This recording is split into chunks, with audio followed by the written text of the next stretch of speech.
Hey everybody, how's it going? It's your friends here at Slices and Dices, and we are here for a banger with Alien RPG Chariot of the Gods.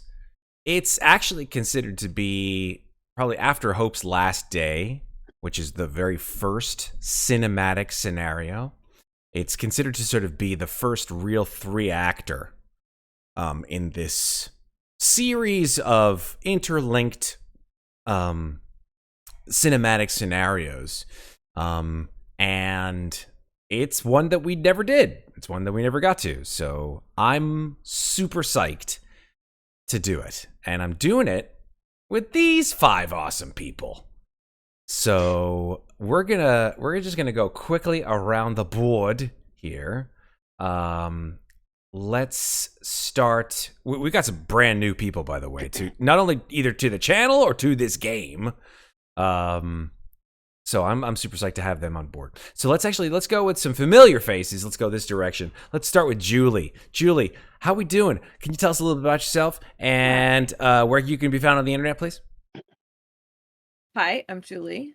I'll be playing Leah Davis this evening. Find me mostly on Discord because I'd rather hang with my friends, honestly, and forget all the nonsense I just really don't need in my life. Less stress. So yeah, on Discord you'll find me as Dritz. On on Twitch here you'll see me as Catalia. So that's me. Hi, come and talk. I'm here all the time. Super. Thank you so much, Julie. Moving down to Ben. Ben, where can people find you in the end? Oh, Julie started us off with by telling people who she's playing, which we might as well follow suit. So tell everybody who you're playing and where you can be found on the internet, please. Yeah. Mostly I can be found in Slice's Discord as well as Mates of Fate. And you can also find me on um TikTok doing stupid videos and making fun of my pets and my friends and my kids. And yeah, that's about it. Um yeah, you said you want us to talk about who we're playing? Yeah, just give the name of the person you're playing, please. Yeah, I will be playing Kayla Rye. Superb. All right. Moving clockwise around the dial, we have a new face, someone who we have not seen here on Slices and Dices, but who is a relatively new fan, and so we thought we'd bring him on board because he's got some cred. He's got some Alien RPG cred under his belt. So I'm super psyched. And that's Rick. Rick, tell us who you are, where you can be found on the internet, and what character you're playing. My name is Andy. I'm playing Vanessa Miller. I can usually be found on this Discord, obviously, and you may see me occasionally in a movie. I do extra work. Oh, I was in Solo Yes. and other shit. you were in Solo? Holy If smokes! you look at if you look at the bar scene when Han loses the Millennium Falcon, and what's her face? Amelia, it's right in front of me, and I'm holding a beer. Guys, Nice. Now we have to go find it. guys, We need to clip it. We need a clip. what? We're Where's getting. Miss Deadite when you knew her? Miss What? Deadite, find that. What's happening? Did we just step into famous people land? Like what's going on? You blink and you miss me. My Blink God. and you miss me. No, but I will definitely not blink and I will definitely not miss you. But thank you so much for joining us. Andy, we call him Rick because Rick is, I think, his nickname, right? Am I wrong, Andy? Or is it the other way around? Yes, you're absolutely right. Rick is my nickname. Super. You may notice, folks, a little bit of a twinge to the audio coming from our friend, but we're gonna make do with what we can through subtle turning off and turning on of audio streams during the episode. So we're gonna just try to do our best, and I think we'll be just fine. Down at the bottom left-hand corner, we've got Steven. Steven, Yeah. aka Bloodhood. Steven, welcome back to the channel, sir. You've been seen on some really cool stuff. I think you're in the Mass Effect 5e Yes. game, but now you're playing Alien RPG. Tell us where you can be found upon the internets and who you're playing tonight. I'm playing Lyron,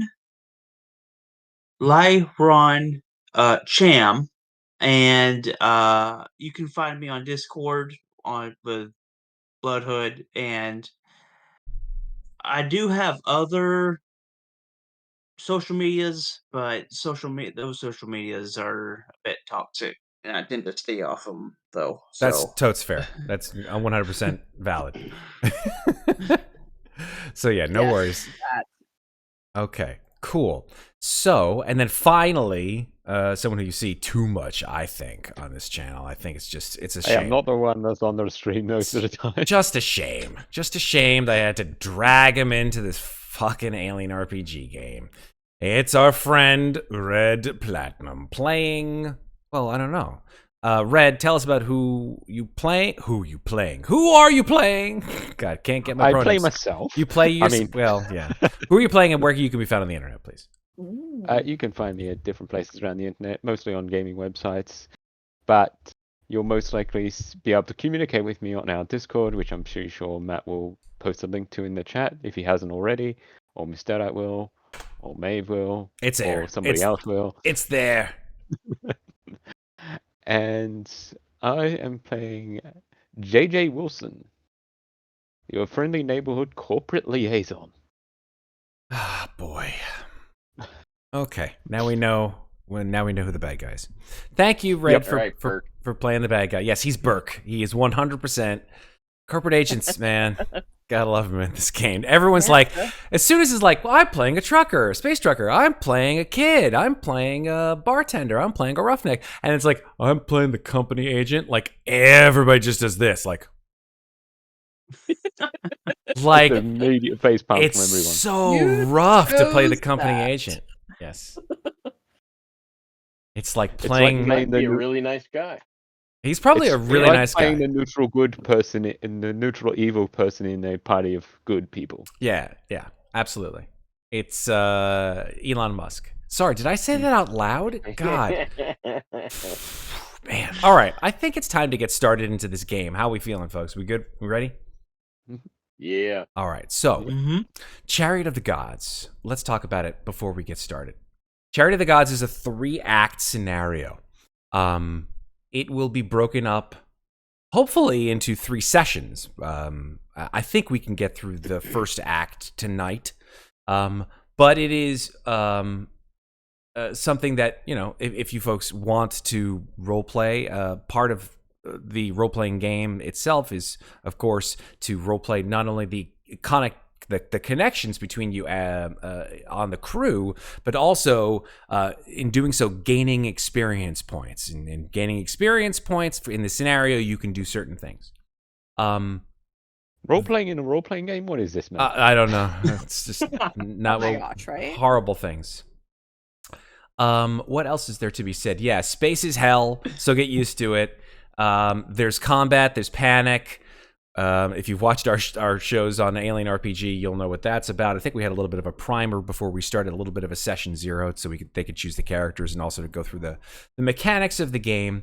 But before we start the game proper, I am going to dole out the Act 1 agendas to these individuals as cards within Roll20, which is what we're using here. Thank you, Roll20. You've been an awesome sponsor with us for a very long time, and we're going to go ahead and do that now. I'm going to just do it like this. I'm going to choose. First of all, I'm going to bring the card deck onto the board. I'm actually going to sort of do a quick wipe to our scene. Whoosh, we've wiped. And what I'll do. What? Already? The game's over? What? Nah, not that. What have you done, Matt? Not that kind of wipe. I'm going to bring the card deck on, which is the personal agenda card deck, which you'll see in the bottom left-hand corner of the screen, right there. And unfortunately, you won't be able to pick. I will be the only person to be the one to choose your agendas based on your character. So let me go ahead and do that if I can. Choose. All right, so let me I'm going to just do a quick check to make sure no one can... If I click on a card within the deck, you guys shouldn't see this. Hopefully. And no one in chat can see it either. But let's just try clicking on that one. Can anyone see that? I hope not. Nope. Good. That means that you can't see it when I click on them. Good job, Matt. I did it right. I hate this fucking... Sometimes these cards scare the shit out of me because there's so much secret stuff that is part of your characters, and sometimes they can actually sort of act against each other. There is possible PvP, as always, within these games, but once they go past the point of no return, meaning death, then there are always additional NPCs if you folks want to pick them up during the course of this game. All right, so let me refresh here because I can't see your names in the game. Why can't I see your names in the game? All I see is myself in the Roll20 game here. So, folks, I'm going to go ahead and drop out of Roll20 in my session. You guys won't notice anything, but I will drop out and try going back in again so I can see your names. And then I can deal you those cards. Okay. Any questions, by the way, so far? I know it's sort of like, we're just at the beginning, Matt. How can we have any questions? But actually, that's... Yeah, we're that's just at the beginning, and we've already had a drop. Oh, we've had a drop? Mm-hmm. When did that happen? Let's take a look. Right at the beginning. Oh, highlight my... I know it's early, Matt, but I did give Red a piece of gear. Because capitalism. Well, thank you, Maeve. Thank you for redeeming a piece of gear. We will find a place within this particular act to have Wilson with pieces of gear. Gear is, by the way, very, very sparing for these 5 folks. The gear that you will get at the beginning of this particular act will be doled out by the captain, Captain Miller. But that's yet to come. So let's see. I don't see... We won't be getting like 3 loads of nap relief. No, unfortunately not. That won't happen. I promise you that. Deal. I can't... Why is this not allowing me to choose? There we go. Okay, so deal. I'm going to deal 1 card. If I choose it, maybe this will work. Now, this card,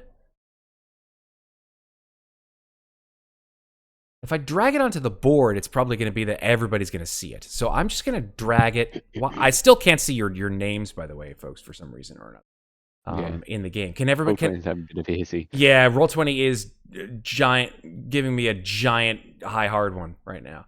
Because that's the only way I can deal the cards. So you know what I'll do? I got a better idea.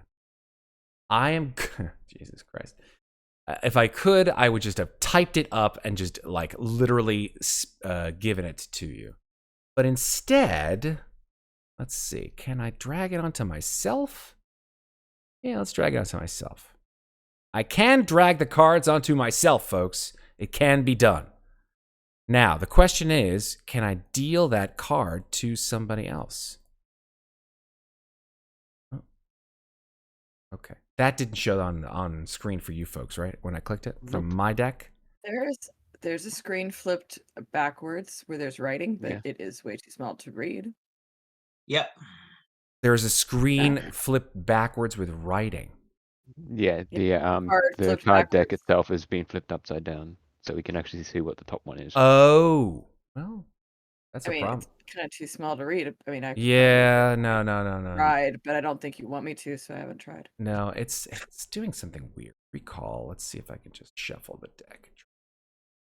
Shuffle. Okay.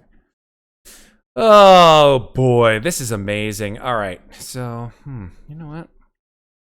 doesn't want to let us all join in the same session. Yeah, for it's some not reason. allowing us to join all in the same Roll20 session. Here's a question, folks. I'm gonna keep this open. Would you folks all mind? I hate asking you to do this, Yeah. but would you all mind dropping from the Roll20 game and coming then back rejoining. into the Roll20 game? Because then I can divvy up the cards appropriately.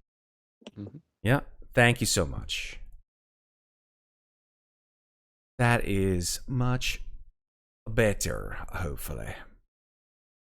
See if that does anything. Not holding breath, but Me neither. Not holding anybody's breath. yeah. Yeah, I try and rejoin, and I'm still seeing nobody else. Nobody else. Oh, let's see my name. What is happening, Roll20? What's going on? Okay, I think I know what's happening. Let's try this. I'm going to just do it like this. I'm going to rejoin as GM. I'm going to refresh my Chariot of the Gods Roll20 game. Let's try it again. Okay, now I'm going to ask you guys if you wouldn't mind. Try one more time, drop out from the game, and come back in. I love it. It's so much fun. Yeah. Technical difficulties. Gotta love it. Listen, if we didn't have technical difficulties, we'd have other kinds of difficulties. So I'd be more than happy to substitute these particular technical difficulties for others.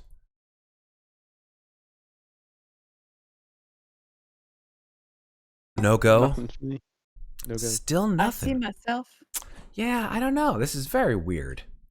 Let me see. Maybe I can... No, I don't want to do that. All. Shuffle. If I had physical cards, folks, I would be just giving you the physical cards. I just don't get it. Why is Roll20 doing this to me tonight? Yes. This is Why very is it strange. doing it to us? Well, you're right. It's not me. It's not me. It's you. Sorry. This is feeling kind of stressful. Yeah, this is the stress that one feels when they're trying to run a game and it's not working. That doesn't often happen. Okay, here's what I'm going to do. I'm going to go ahead and just... I have an idea. I'm going to... Can I Have a panic attack? Can I cop? Oh, you know what I can do? I can do this. I know what I'm going to do. I know exactly what I'm going to do. I'm going to send it to you in Discord. Oh, Yeah, I was gonna say shit. that would probably be this. Yep, I just have to copy the actual cards. Yes, I have to copy the cards as a, like, I'm just going to do a screenshot. This is exactly what I'm going to do. Okay, now I've got it, folks. This is going to be crazy. What is happening? That's fine. It's going to happen. And then you guys will know what to do. And then we can actually fucking start the goddamn game. Okay. Let me do some screenshots. This is so much fun. So, folks, when Roll20 disappoints you, there's more than one way to headbutt your way out of a paper bag. So just remember that. Okay. It's always. I mean, you could take the long way and keep licking until the bag is wet, and you could just go right out through the hole. Gross. All right, so let me. Okay, so Miller. That's Andy. Excuse me for the bings in the background, which you guys at home will hear, of course, as I screenshot everything. All right, so this is for Rick. I'm gonna message you your agenda, sir. You will find it in Discord. Okay. Oop. Whoops. Sorry. Remove. That's for Miller. Yeah, that's for Miller. Yeah, that's right. Whew. I thought that was for Wilson. My bad. Let's try that. Wilson. Yeah, Wilson. Okay, so that was for Miller for Act 1. Davis. Who's Davis? That's Julie, right? Me. All right. There's a screenshot for you coming. Ba-boom. Sorry. Here we go. Message. Okay, there's your screenshot of your Act 1 agenda. Thank you, sir. You're welcome. Who's Rye? That would be me. Okay. Rye. Here is your agenda. That's Some of you may be reading this going, God, why? But that's Yeah. what. Question Here we is, go. will that be me? good. Yep. It's like make friends with everybody. It's like, yeah, okay. Yeah, make friends with everybody. Who's next? Cham. I'm gonna give Cham's agenda. Copy that sucker and give that to Steven. And I think we're almost ready to go here. Message you. There you go, Steven. And I think that's just Wilson is left. So let's do it. Wilson. Wilson Act 1 agenda. Here we go. Screenshotting and sending.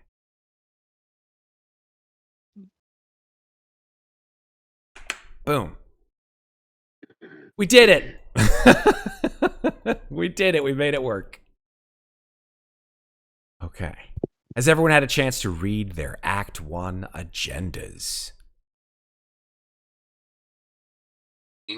Indeed, I have. Amazing. All right. I am now going to read to you folks the start of our Chariot of the Gods intro narration.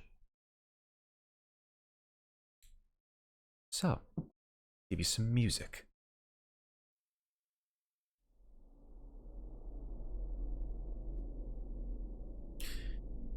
As we fade in, you see a quote from Leviticus on the screen as we, the audience, view a black, pitch black, starless void, except for two bright pinpricks of light amidst the pure void of space. And that line from Leviticus is, "And all these you shall regard as an abomination." Leviticus 11:13. The five of you are space truckers on the starfreighter USCSS Montero, running the gauntlet, the trade route between Anchor Point Station and the frontier. Your ship's cargo is packed with dozens of tanks of extremely profitable, potentially, I should say, but extremely dangerous for sure, tritium gas. Why is it extremely profitable? Because it is in the process of decaying over time into the element helium-3. Usually, cargo such as these are towed in massive tanker modules that transport much higher concentrations of the gas as a safe distance from a freight hauler. Usually the freight hauler is here and the massive tanks of gas are hauled behind it. Now, the Montero isn't rated as a commercial towing vehicle, and this small run is a special order for a Weyland-Yutani corporate account on Sutter's World, a newly established frontier colony. While the trip so far has been fairly routine, the Montero's sensors developed a glitch before you left Anchor Point and sporadically pinged contact with a sensor reflection before you activated the displacement drive and went FTL. Your cargo run so far has been without incident. And now, the five of you are just awakening from hypersleep, ready to deliver your goods to the colony of Sutter's World. Just for perspective here, I'm going to show all of you a map of the known galaxy. And move you all to that map. Okay. Here's the known galaxy, also known as stars of the middle heavens.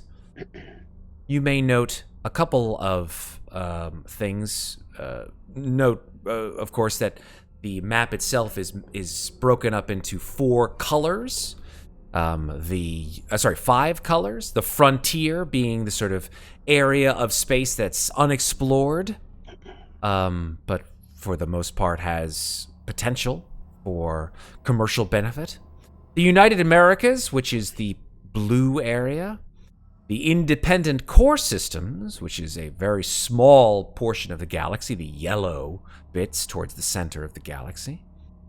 The 3-world empire, which is a, shall we say, collaborator, an Anglo-Japanese amalgamation, which has become not necessarily a warring faction against the United Americas, but certainly one that the United Americas would probably keep their eye on if possible. And that's areas in green. And then, of course, the Union of Progressive Peoples, the area in a sort of brownish red towards the, quote, northern section of the galaxy. The area that you are headed towards is Sutter's World, which is on the western, if you want to call it, say, more rimward area of the galaxy right here. And if we zoom in, if you folks can or want to zoom in, I'm doing so for the benefit of chat.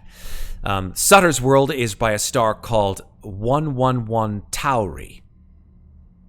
And only maybe a light year away or so from 10 Tauri, the neighboring planet of Kione. Now, as the 5 of you arise, or I should say, let's actually rewind a bit. Let's go into the ship, right? Let me give you a little bit of understanding of what it is that your ship is. Your ship is called the Montero. I'm going to bring you to a map of the U.S. CSS Montero. Okay. There's only one deck on the Montero. It's a hauler, not a commercial hauler, but certainly one in which the folks can potentially call home. Small, it has a bridge, a galley, a med lab, and of course, Mother, the AI that controls the ship, and Cryo, where the 5 of you currently are asleep in hypersleep. So I'm going to go ahead and give you a little bit of music. As the lights flicker on inside your cryostasis room, we hear the unmistakable sound of computers whirring and beeping as the AI Mother determines that it is time for you to wake up. We see screens flickering with yellow and green text with the 5 of your names.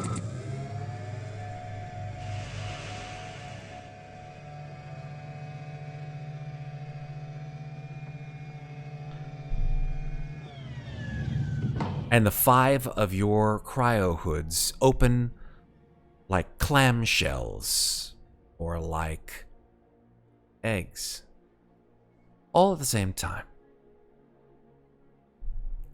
You awake slowly but surely, rubbing the hypersleep out of your eyes. Your muscles are aching, sore. You have this horrible sort of dryness, bad taste in your mouth, which accompanies hypersleep, as it always does.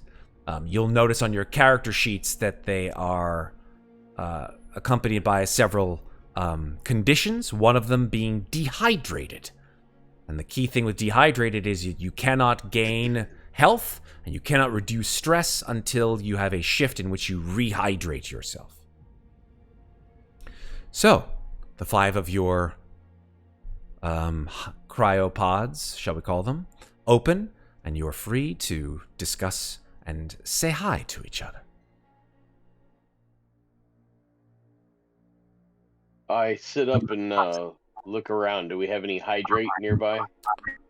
There are water flasks. The best place, of course, fully rehydrating your body is getting a drink and some food in the galley. But your body has to sort of wake up first. All right, I'll get up and stretch. Wilson is probably going to ignore the rest of the crew and just walk right to the galley to give himself a coffee to wake himself up. Fair. Stretching, Yeah. yawning. Just moving God, around. it's cold. It's cold. Yeah, floor's freezing cold. Getting a robe on. Yeah. Morning all. I'm going for coffee.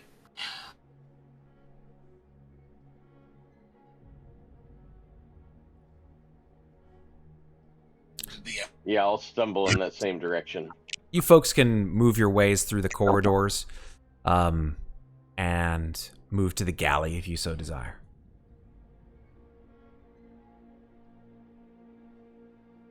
And Wilson will just go to Miller, double shot of espresso again, your usual. Yeah. I'll have me a double shot. Coffee's like the worst thing possible. Just FYI for being dehydrated. Dehydration. But hey, what do I know, right? No, this isn't to get the dehydration back up. This is to wake up. That's fair.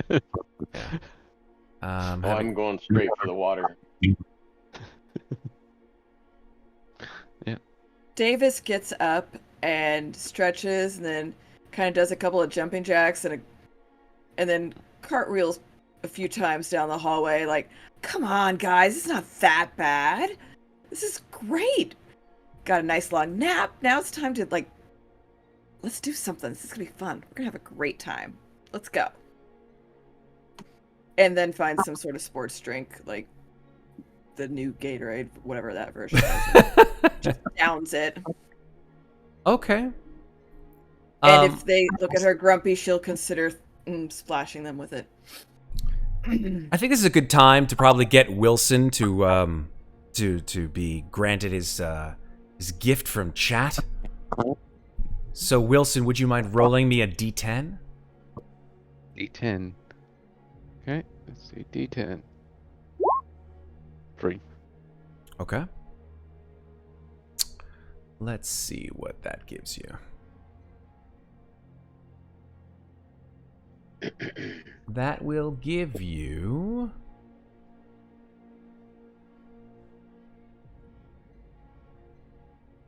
a maintenance jack.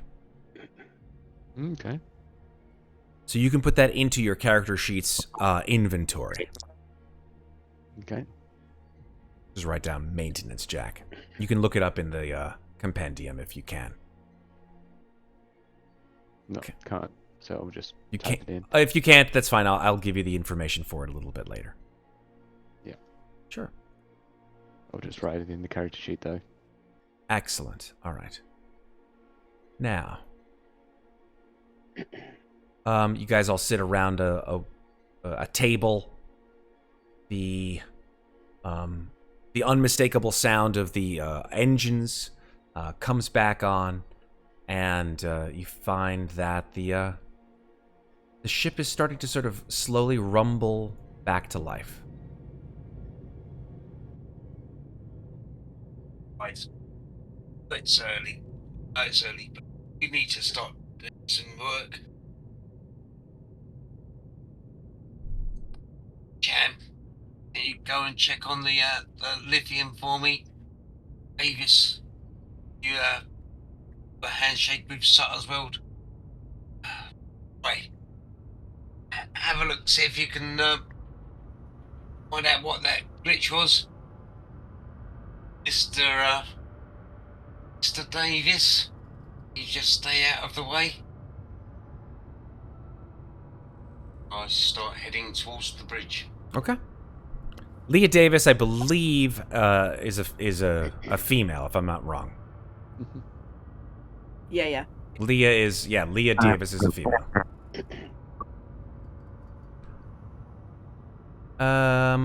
Okay. Just confirming, what did you Sure. just ask Wilson to do? You, Stay out. we're kind of a bit Stay late. out of the way. Okay. Totally fair. Yeah.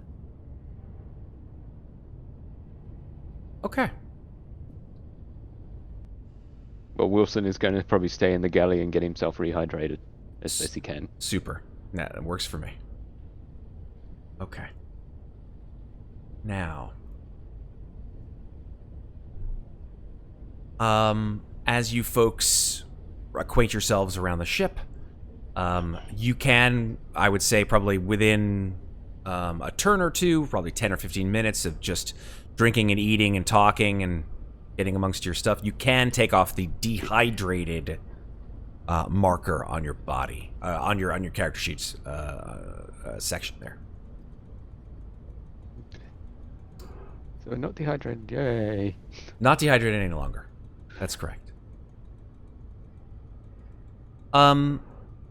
As you guys are walking along the ship, around the ship, I should say, you hear an alert. Just a beep.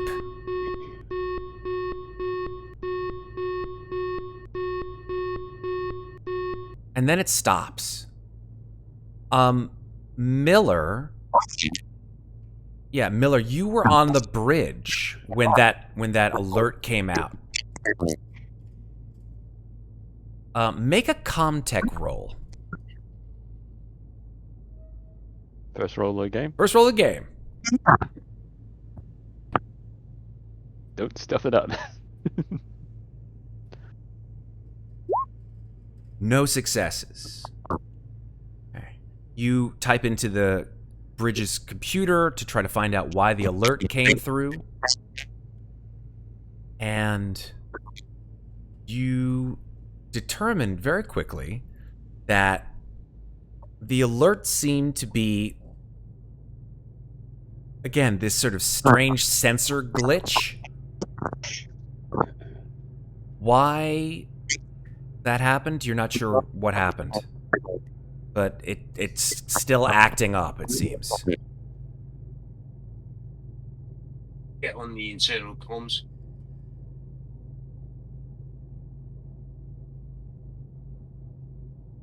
Yeah.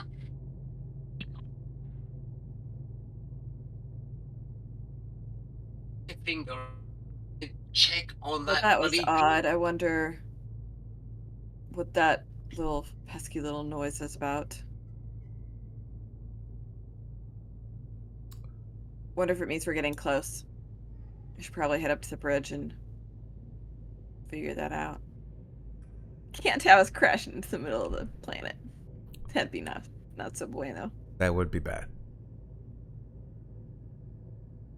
I'll head into the bridge as well. Okay. See if I can Me figure out three. what that glitch was. Yeah. Can't be having us go into the danger zone. Okay. Just asking, Matt. Yeah. The icons that are on the ship, do they mean anything? Yes, actually they do. So, for example, if you zoom out, Yeah. you'll see icons all over the ship. I'm going to sort of zoom out so that people at home can see as well. So, for example, this icon here, from what I remember, means a computer system. This icon here means a what's it called? Disk drive? No. It means a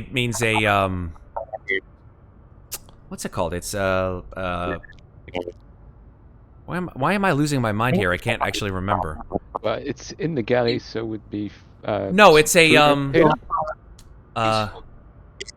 why am I losing my mind? It's you speak into it. It's like a radio. It's Calm. yeah. It's a comms unit basically. That's correct. Okay. Sorry, I'm having an old person moment in a way. It's tons of stress. But yes, so comms units are found here and here. There are also just terminals, which are what these icons are for. Terminals which allow you to perform certain functions around the ship. The main viewport of the ship is here, where the eye is.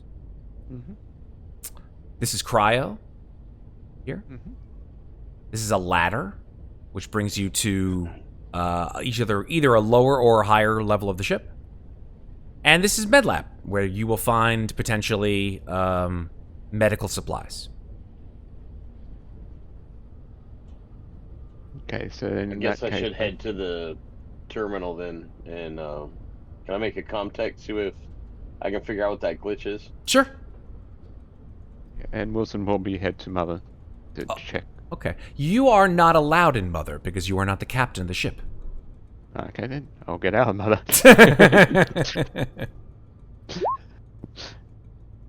3 successes. Now, Kayla Rye, you've succeeded more than once, so we're going to give you the option of doing some stunts on those successes, if you are good with that. So Comtech stunts are these, which I've just put into chat. You'll see those. Which ones, besides the initial success, would you like to use or potentially bank? I guess one of them I'll do the you don't need to make this roll to overcome the exact same challenge in the future. Cool. And let's see.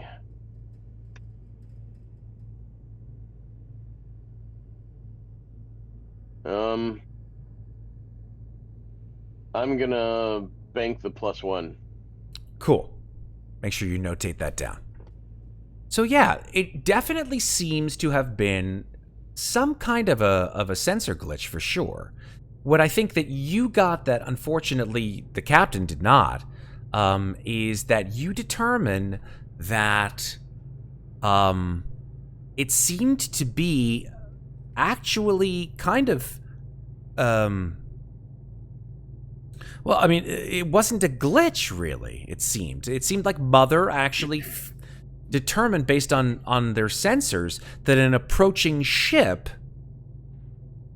was there. Perhaps a colonial picket ship or a cargo inspector ship. It seemed to pick up on it. But maybe this sensor malfunction just sort of masked it. Or maybe it was just a sensor malfunction after all. You're not sure. Mother seems to think that another ship was out there. I'm gonna walk back to the bridge. Captain, it looks like the glitch is actually maybe another ship in the system. Explore out. Why'd you say that? We're closing on the site as well, so there should be some sort of traffic up there, but I would have thought we'd have heard something. Davis, have you got any response from Sutter's Road yet? Maybe we should try that. So he wants me to get in contact with Sutter's World and make a good contact. So would that be comms or? Yeah, go ahead and make a Comtech roll. Everybody's making Comtech rolls. We'll see. No successes. Nope. Leah, do you want to push these rolls? I mean, you have the ability to push it if you'd like. Well, it looks like you did. Sure. Okay, so you add a stress to the to that, and you did get a success. Just so make sure I didn't see the stress come out actually in that second roll. Did you get it as when you hit the push button? Did you get an actual thing of stress on your character sheet? I'm looking. Yes. Good. So I guess for the next roll, you'll have some stress. But that success allows you to figure two rather, and I think the reason why you get stressed out is pretty obvious, actually, at least to you, is that Sutter's World doesn't respond to any hails, and there's no return ping from their beacon tower. When you go through your Comtech, it's not just from the perspective of communications, it's the perspective of navigation. And your star charts don't match anything that you have in the ship's records right now. You are nowhere near Sutter's world. You are in deep Well, that could be a space problem. between two unidentified stars. Oh, this is a problem. Hey, Cap. You want to come look at this? Yeah. What's up? What's up? Mother sure put you're us ready? out somewhere in a whole new world. It's not where we're supposed to be. This is not it. Are you sure you're reading that? Look out the window. Does it look right to you? It doesn't look right to me. This does not match at all. Look at the charts. Look at the program. Look, it doesn't add up. We're not near Sutter's. I don't know where we are, but it's not there. So we need to figure out So, where she put us out at. I'm gonna go check Mother. Keep trying. It might be some. You might have come out of hyperspace wrong way or something. I'm just gonna check with Mother. See if she says anything. There's gonna be a reason why we're out here. Okay. So Miller, Yeah. Miller, you use your specialized security card to enter the mother compartment, and you're able to start up Mother. Mother's screen blinks to life, and you see, "Good morning, Captain." What's the story, Mother? Mother blinks to life. More characters fly across the screen, and it says, "Distress call. Unknown ship. Investigation needed."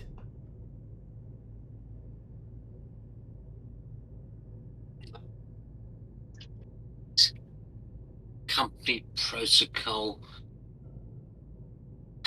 Salvage rights. Could be interesting. Okay.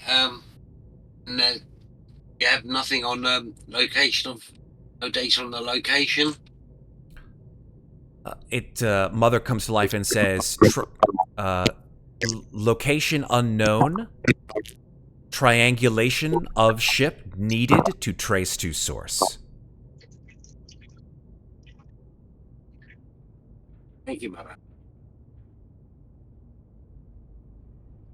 Now, Back to Miller, you know that this is a policy that Wayland Yutani enforces, which is that you guys need, no matter what, to investigate this, and not doing so, even though you guys are on a run already to Sutter's World, if you do not perform this investigation, if you don't do it, that means you will forfeit your shares and get no money at all for this run. Just silliness. But okay.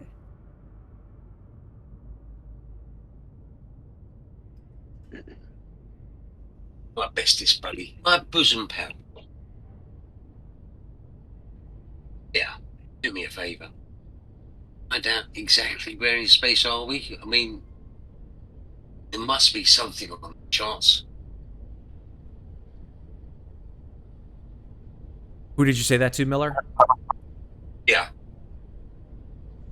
Yeah, Davis. Oh, okay, to Davis.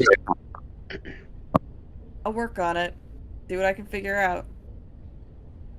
So, is there anything? Can I use my piloting skills as in regards to like navigation to figure out better where we are? The success on your Or is contact. piloting Yeah, piloting is really just sort of like turning the ship, not so much Right. navigation. Okay. Comtech is using the computers to determine stars, locations directly, the distance themselves to stars, etc., and to other heavenly bodies to determine where you are in the universe. Piloting is literally just making sure that the ship goes in that Just the direction. act Yeah, Just the act of. Got it. exactly. So yeah, So would I need to roll again, you or is my you success I know had? you know for sure Miller's asking you, although you guys are quote unquote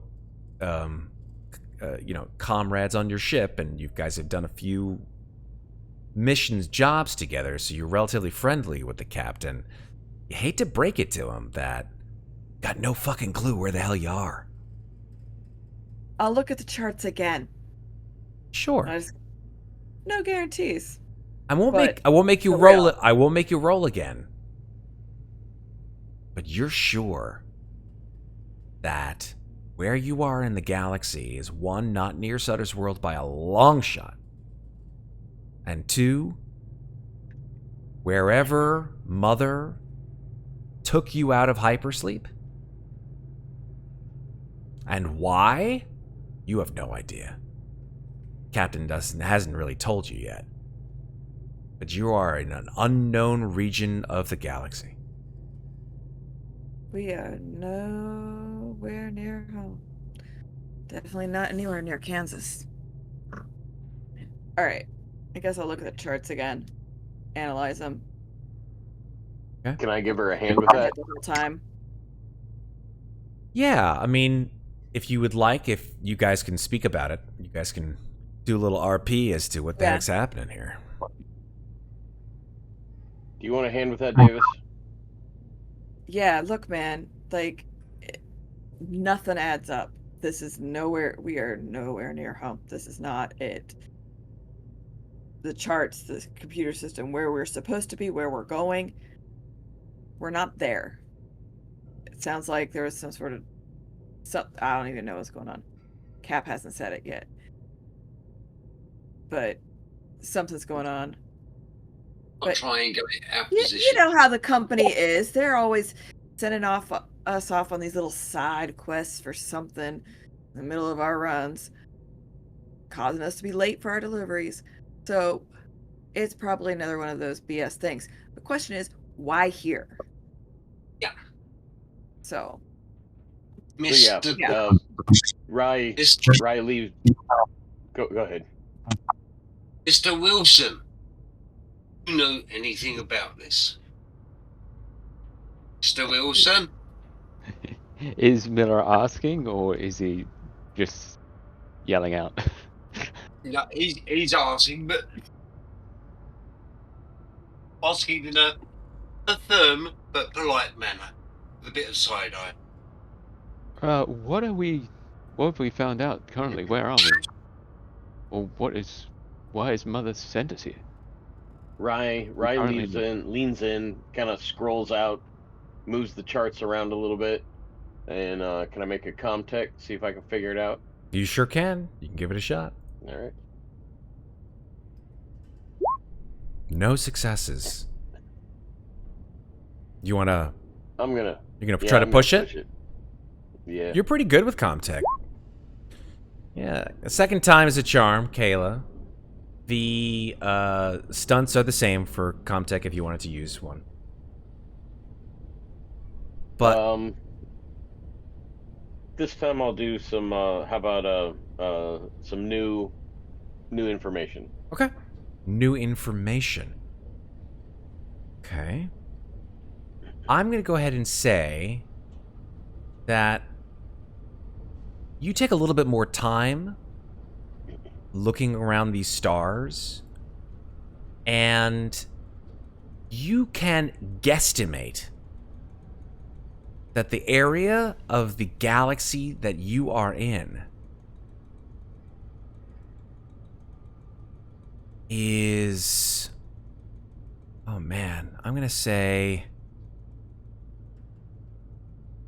1, 2, 3, 4, at least 40 parsecs from any noticeable, observable colony. You are in the fucking trenches. You're in no man's land. Captain, it looks like Mother dropped us off in BFE.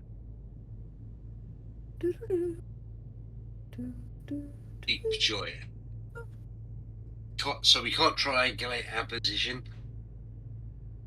No way to find Sutter's World.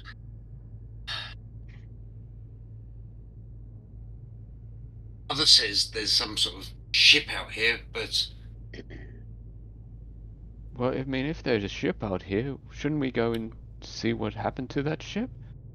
well, if we can't find it, We haven't been searching for it, have we?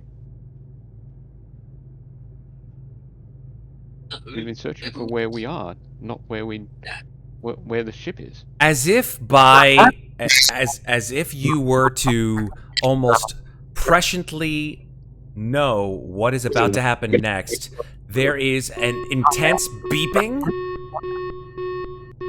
and Mother comes on to the speakers and says, "Imminent impact. Imminent impact." Klaxons on the bridge flash and start raging, and a small area without stars in the frame of your view screen grows closer and closer and closer, and you realize that there's something approaching your ship, and it is a derelict ship without any running lights or beacons. Mother drones, brace for collision. Brace for collision. Brace for collision. Shot myself in fast. Who's the pilot? I am going. That's me. I'm gonna try to take some evasive maneuvers and try to at least make it, if at all possible, if I can cause us to not get hit. Okay, great. you can make At a the very least a glancing blow. piloting check, but you're going to make it with a -2 penalty. So when you put your thing into roll 20, if it ever asks you for like a plus or minus, put in -2. Got it. Okay, that is no successes. You can, if you want, push that roll, but you have to push it again. Okay. The good news is, wow, you have a lot in piloting, which is great. I'm so glad to see that, Davis. 1, 2, 3, 4, 5, 6. Okay, you got 2 successes and a panic. This is the first time we've actually had a panic with this group. So remember what happens with panic, folks. When you roll a panic on your stress die, it could potentially negate the action. How do we determine whether it has negated the action or bad stuff occurs? Well, we roll a panic roll. So go ahead and roll that panic roll, Davis, and let's see what happens. So do I just click the little alien dude? Click the little panic Or- button on your character sheet. Up higher. Hold on. Finding it. I'm gonna turn off the alert I'm because just gonna let you all panic while I look for where it says panic on my character sheet. no worries. I can help you find it if you'd like. Gonna find it. I just gotta, Yep. be smarter than my character sheet apparently. Either that or roll a d6 plus 2. That'll actually be easier if you want. Okay.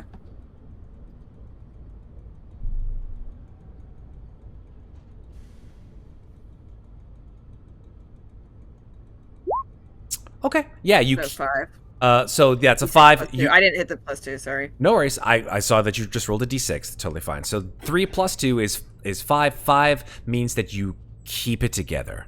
You are cool as a cucumber, even though it's a stressful situation, and you're able to yank on the helm, and the ship veers out of the way of this massive spacecraft. You feel the sort of gravitational force of this thing, just as it careens past your ship, sort of pull your cargo in towards it a little bit, but you're able to pull and hit those thrusters and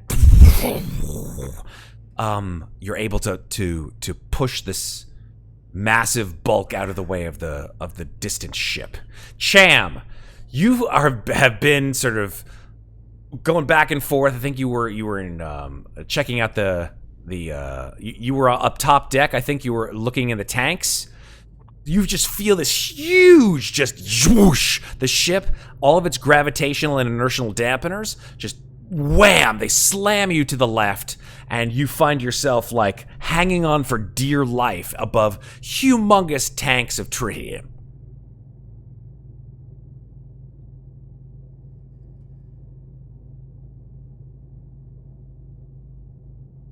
Who was on bloody censored? Just to test, Steven, I don't know if your audio dropped out again. Let's just make sure. Probably did. I see his mouth moving.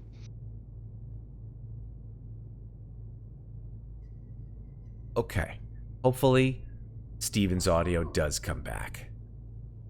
Having a bevy of technical issues tonight, but that's what we're going to work past them. This is what happens when you have people from all different areas of the All world. right. There we go. We can hear you now, sir. All right, good.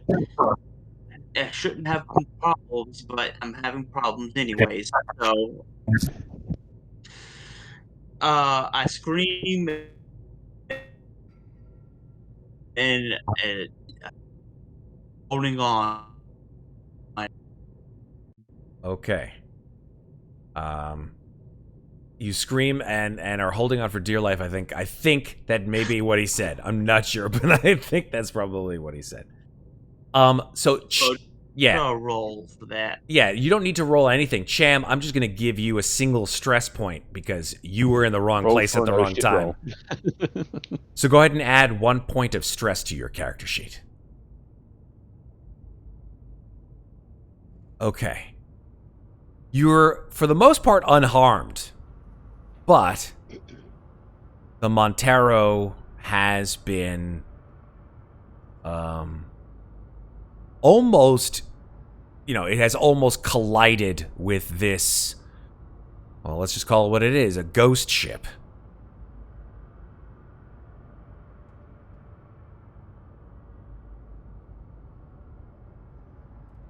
I guess we'll go back to the bridge where the four of you guys sit after that rather harrowing event. Davis kind of stands up, but still keeps her hands on the helm and is just like, that was fun. Let's do that again.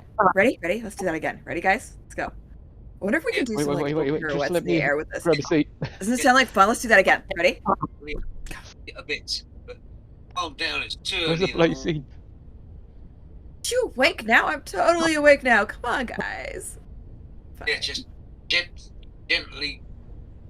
But blow did you aside. die? Well,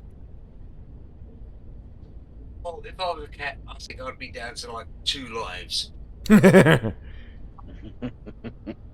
Now, we did have 2 more redemptions for pieces of gear that I think probably fell off, from that rather tight maneuver that Davis pulled. So I'm going to give... It's a roll 2d4. Yeah, roll 2d4, but Okay. exclude red from that. So Miller is 1, Rye is 2, Cham is 3, Davis is 4. Let me go and roll that up. Get to do 2 of them. So Rye gets 1. And Miller gets 1. So Thank you, Maeve. Miller and Rye, would you please roll d10s? Let's see what you get from our grab bag of goodies. More maintenance jacks fall off. I mean, Yep. Miller did get another Maintenance jack Miller falls on points. Miller did get a maintenance jack. So you can add that to your inventory. And Rye, you rolled a 4. You get sad to say, a big old cup of coffee just floats through air and just splashes you like right in the middle of your work shirt. And now you just have a coffee-stained shirt. Mess. Damn it. That was hot. Who left their freaking coffee laying around? Wilson, look at you. Don't you know you're supposed to clean I up did after yourself? We're one. not your mates here. Somebody, but no one took it. Not your maids. You have to do your own dishes.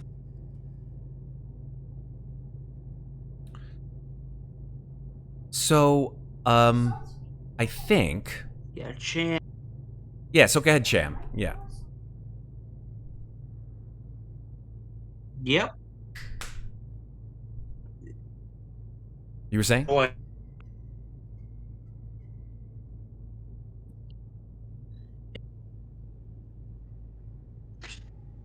Steven, can you hear us, buddy? Can you hear me, Clip Fandango? I've always wanted to say that. Can you hear me? Yeah, we can hear you. It's okay. We can hear you Okay, good. exasperating, so that's always a good thing. So what is It's Cham? convenient. Yeah, what is Cham up to?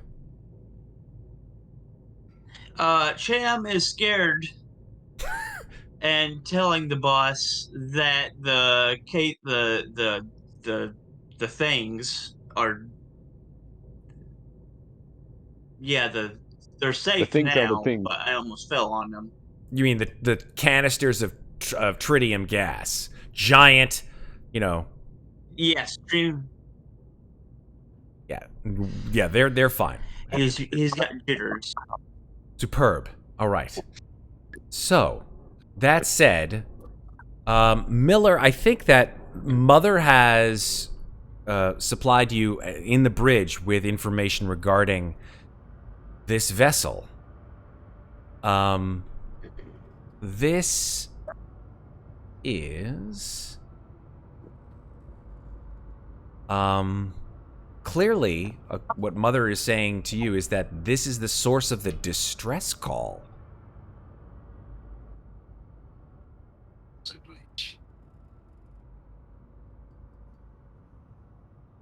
This is the source of the stress call. Assuming. Yeah. Can we gravitationally tug this to Sutter's World? Can you tow it to Sutter's World? We just see what's going on with it first. Why tow it? We're not a towing vessel. Yeah, Mother actually informs you, Miller, that instead of towing this vessel, which would not be possible, you could salvage it. And in fact, it's mandated by company rules.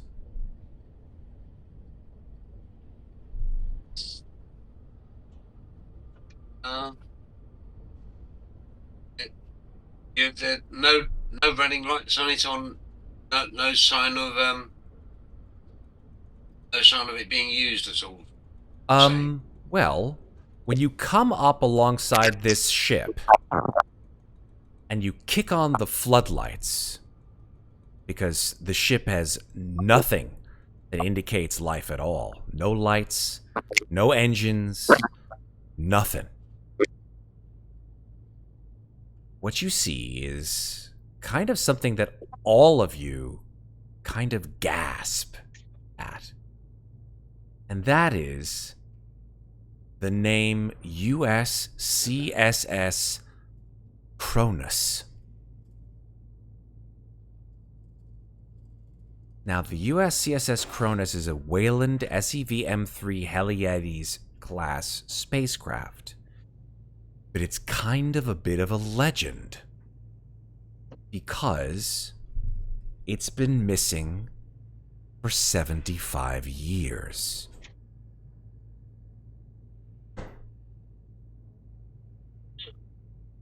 No shit. Adventure! There's any survivors there being. Well, the only sign of life that you can see, Miller, is this repeating SOS signal.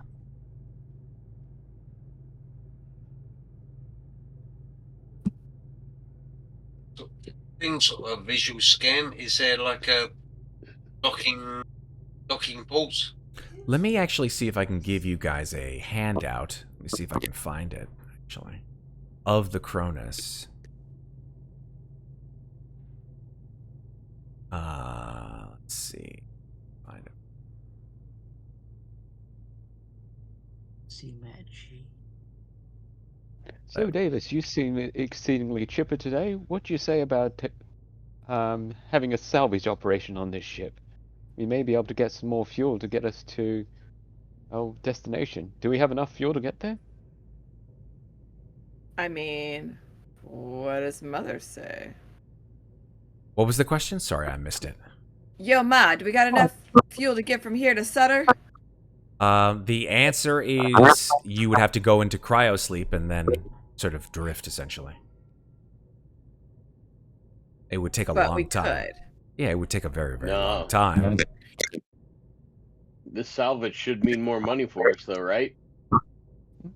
Potentially. Salvage more fuel? What's It's not to like? Mr. Wilson. What are our salvage options? Well, our ship's equipped for it, is it not?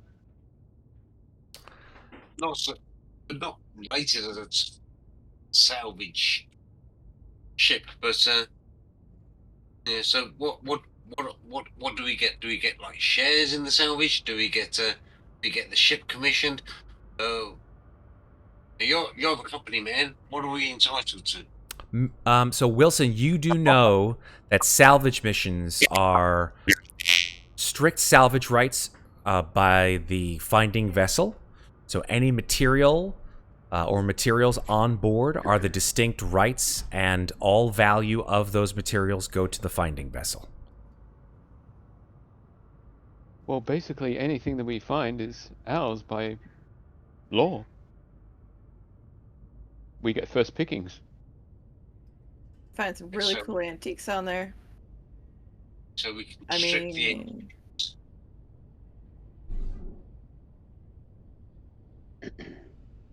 What else would be usable?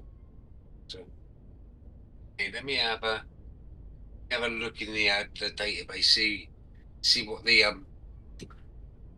Cronus was, whether it was a type of ship it was. See if there's anything could actually get some money from. So let me give you some information about the USCSS Cronus. I'm going to put a little bit of a blurb in chat.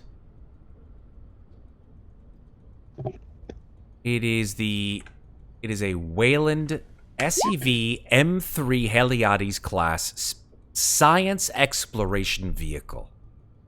This one, the Cronus, was launched at the beginning of the 22nd century.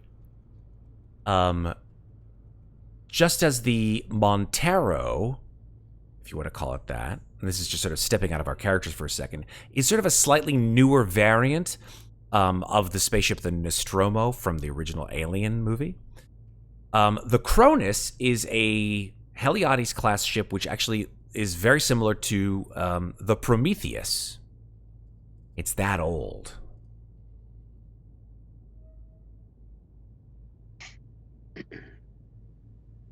Now, you are able to actually download from Mother schematics of what the Cronus looks like. The Cronus actually has 4 decks, each accessible through main junction ladderways. They also have 2 large elevators and a staircase. I'm going to give you those deck plans actually as handouts right now. Actually, I'm just going to show them to you. This is Deck A of the USCSS Cronus. Looks like that.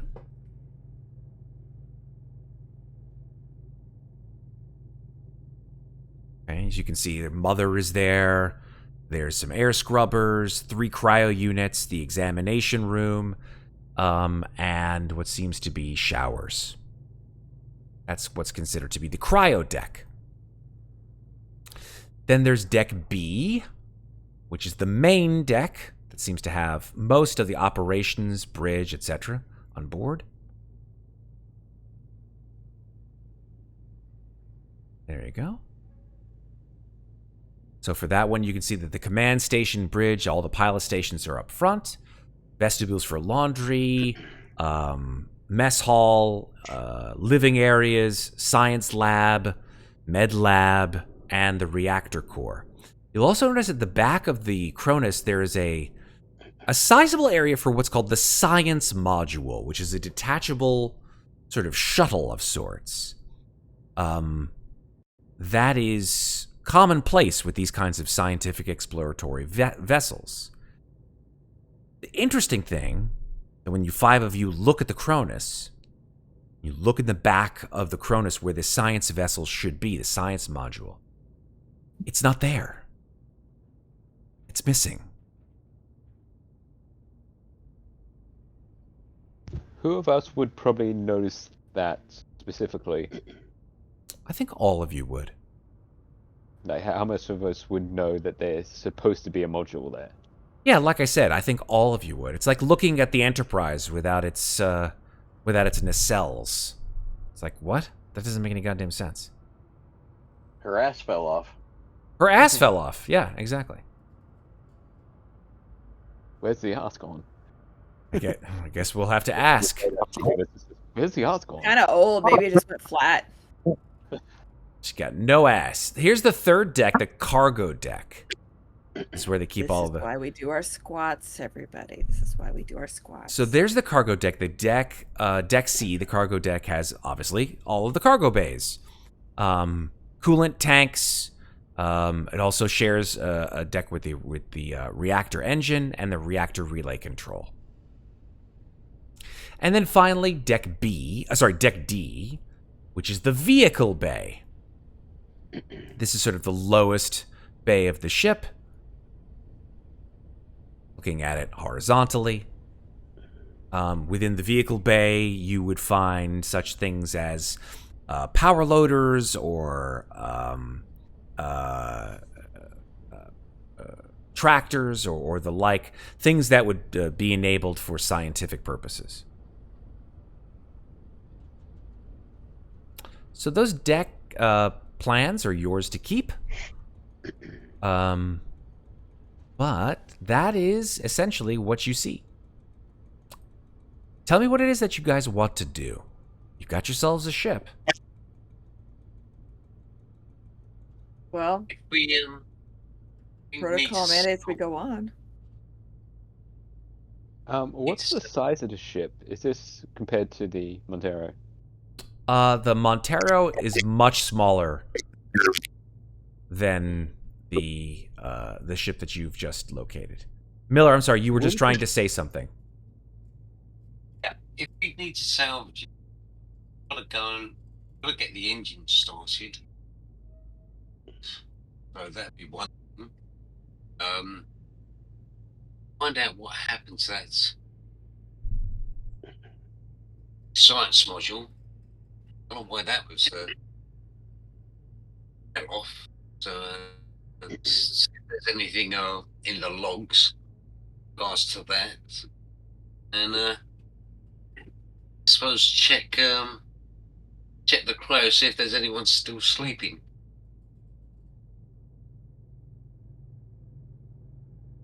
Do we see any place to dock, or are we gonna have to do a spacewalk? Right. Yeah, let's talk about that for a sec. So with the current situation as it stands, the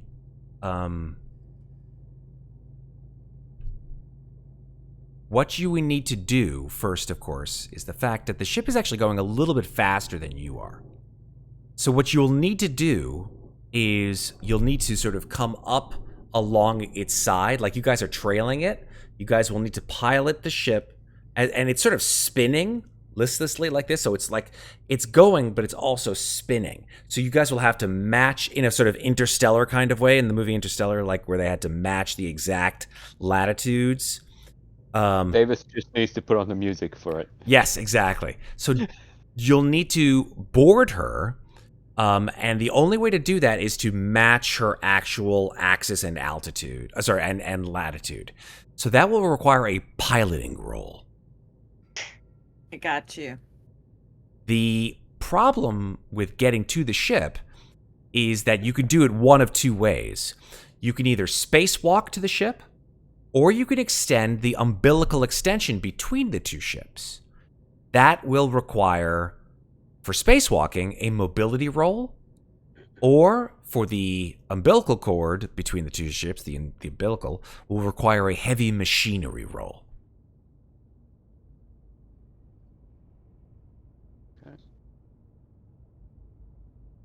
So Wilson will probably say to Davis, "So Wilson, do you think you can dock with this ship as it's moving?" Hold on, let's put on that right soundtrack. Oh, I can't sing that song very well. Never mind. But we're going into the dangers. I'll see if I can find your old CDs. Where did you put them last? Probably next to your cryo chamber, right? It's fine. I've got the music in my head. I don't need external. It's fine. You just know it. I've got this. Okay. So what I'm hearing is Davis is going to roll a piloting roll and fail, unfortunately. So, Davis, you come up close, almost too close to the ship, right? You're coming like where you're banking into it. It looks like you may actually sort of scrape along the top of the ship. Cham, you're still like in storage. You're holding on for dear life as the ship begins to rattle. Davis, do you want to push that roll? Yes, that's a yes. Okay, 3 successes. So you get to actually, on your second piloting roll with the addition, you will get some stunts for your piloting. Let me give you those. Piloting stunts. You get to gain a +1 modification to a later skill roll relating or show off.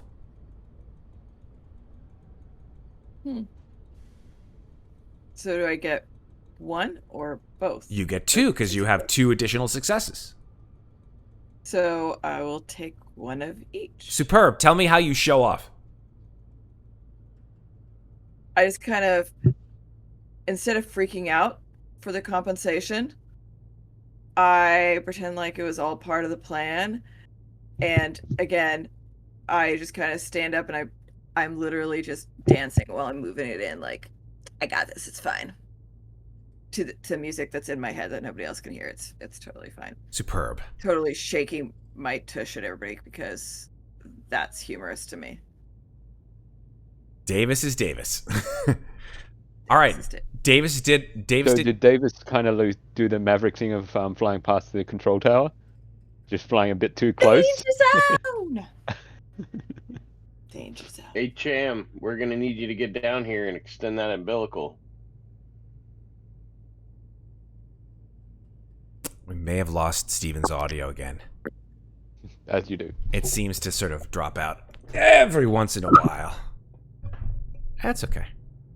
All right. So, Davis, I think you've done your job. You've set your stuff on autopilot. Cham, are you back online? Can we hear you? Nope. Can't hear him yet. Still having some issues, I think. Maybe.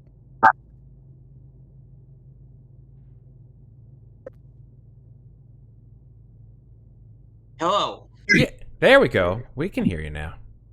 Okay, good. I'm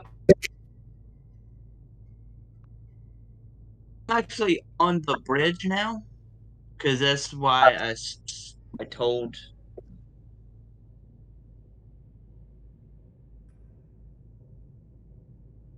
You told. Sorry.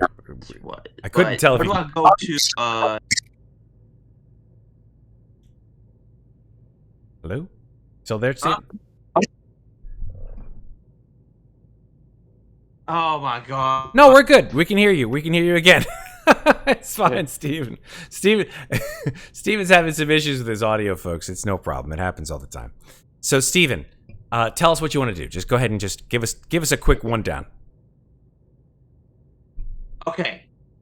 Where would I go since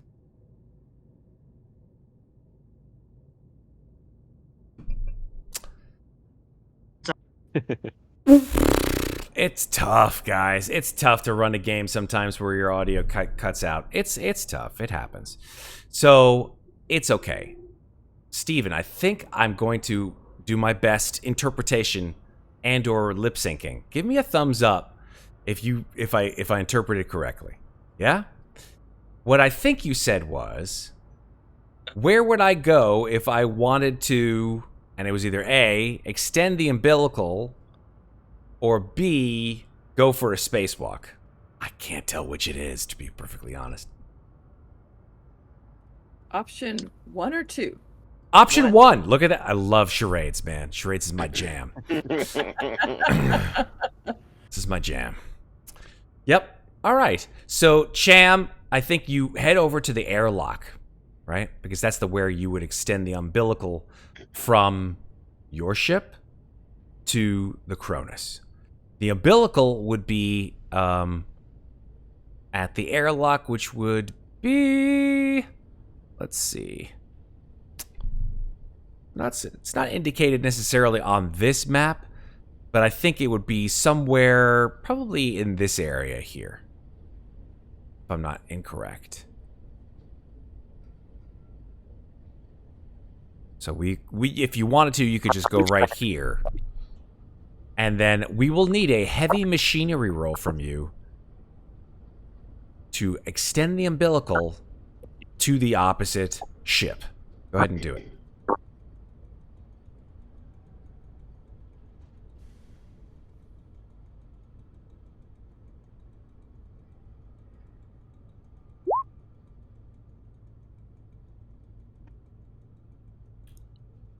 So, Steven, yeah, we're going to need you to do a heavy machinery roll.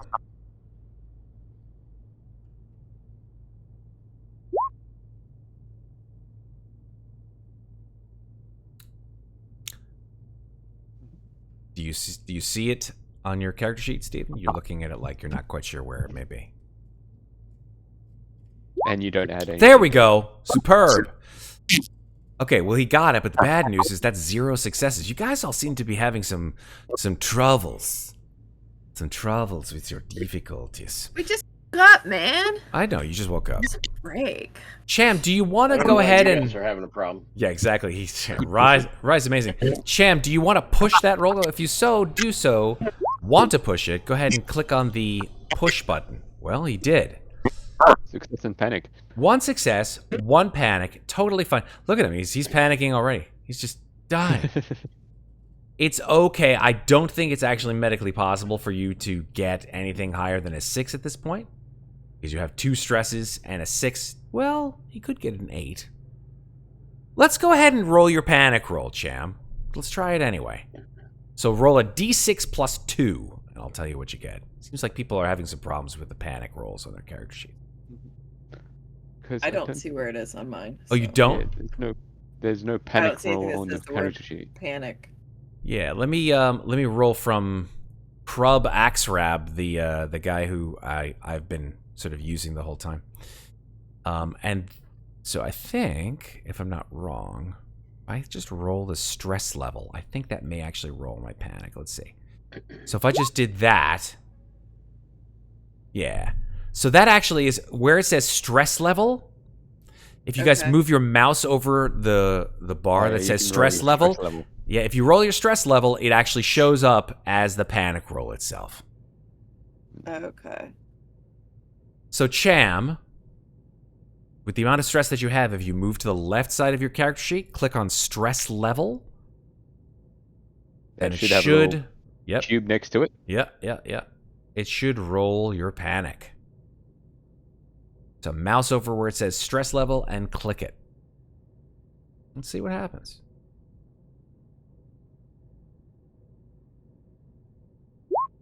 Hooray! There we go. It worked. You keep it together. Well done. Yeah, you rolled I think you rolled a 1. Super. Nice. Yeah, you were able to keep it together. You're able to, and you hear the whirring of the engines as the umbilical cord extends from your part, from the airlock on your side of the expanse to the opposite side, and then you hear clunk as the gripping mechanism of the umbilical latches onto the Cronus. Sweet. Okay. What do you guys want to do next? All right. Can you hear me now? You sure can. There we go. Oh, Well, how long is the question? God. Okay. I have problems. Discord is my end. Sorry, would you mind repeating, please, Miller? Is there any way to see if the atmosphere on the Cronus is breathable? Ah, good question. Is the atmosphere on the inside the Cronus breathable? You don't have any indication that it is. So you may want to bust out the suits. Miller, it's actually now is a good time as any to talk about the material. I'm sorry, I'm getting a lot of feedback. Apologies. I'm getting there are pieces of gear that you can in fact give out to yourself and your 4 crewmates for this particular mission. So I'm going to give you the list of those pieces of gear, and you can Give deal them out as you wish. You can deal them out exactly as you wish. So let me go ahead and find that for you. Talk amongst yourselves while I do that, folks. Well, I suppose Wilson it's time will to suit be- up in it. Wilson will probably just be looking at the ship through the view screen and probably say out loud, "What if this wasn't a salvation mission, a salvage mission, and what if we actually took that ship? How much money could we get for a whole ship?" This Well, is do what you I was think thinking. that the other ship can tow ours? Get it up and running and then tow ours behind it? That wouldn't be a question for me, but I have the same idea. I mean, a Conversation lot was less so. going back and forth between one and the other. Hmm. Question is, what is waiting for us on the other side? And if it's been missing for 70 years, imagine what shape it may or may not be in, and why has it been missing for so long? Well, who And is out where this direction most of did the time? it ask to appear to? What did you say, Miller? If there are any surviving crew, they have to have been in sleep. Otherwise, they'd probably bugger off on the The The science. module. Mhm. science module. So they may have discovered something, something valuable, possibly. It's How possible. bad must it have gotten if they left on the science lab and left the ship, though? I mean, you If hear they've got- stories. Yeah, I mean, if they've struck, I don't know, maybe they'd discovered a diamond planet or something and thought, "Ooh, this is something to do. Don't want to give that to the company." Okay. Well, we won't find out by standing out here. We'll have to get over to the other ship. Captain Miller, you will need to decide on how to best distribute these pieces of gear. I'm going to put them in chat so you guys can all see what they are. So, you will all have access. Miller, you can distribute as you like, of course, as I stated, to 5 compression suits, 1 motion tracker, 1 cutting torch, 1 bolt gun, 1 service pistol, 1 harpoon grappling gun, 1 incinerator unit with 2 reloads, and a P5000 power loader, which will be very difficult to get onto that ship. I'm not gonna lie. Yeah, through the docking tube. It's a bit of a squeeze. I think the bolt gun probably goes to our engineer, Mr. Cham. Ocean tracker to our intrepid pilot, Davis. Got The it. cutting torch.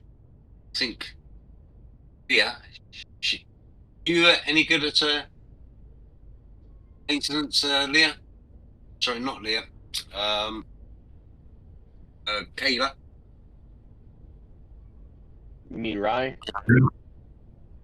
Yeah. Her name is Kayla Rye. Yeah. Yeah.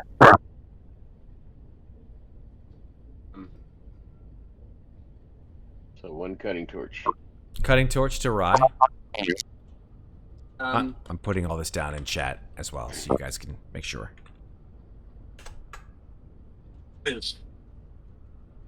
everything's going to be dead over there because it's like 70 years in space, so we don't need weapons. We may actually need the incinerator unit to unfreeze the engines or something. So yeah, I think I'll take the I'll take the incinerator unit just in Okay. case we need it. Miller So gets the flamethrower. Yeah. Okay. We also have a pistol. Who gets that?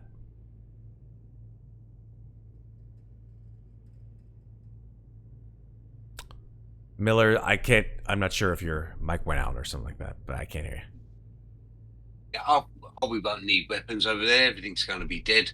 Yep. True. Yeah, but we can leave that.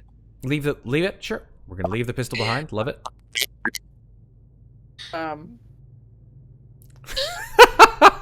Julie's like not having fun anymore.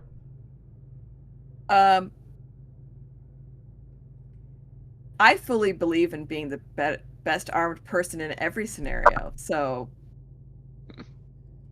no weapons? That just doesn't sound right. In an alien game? What is this?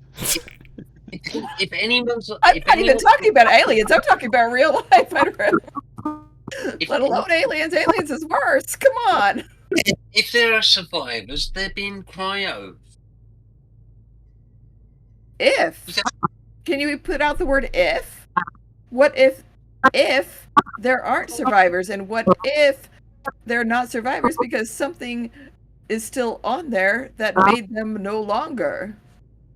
Yeah, but it's been adrift for like 70 odd years. It would have starved to death by now.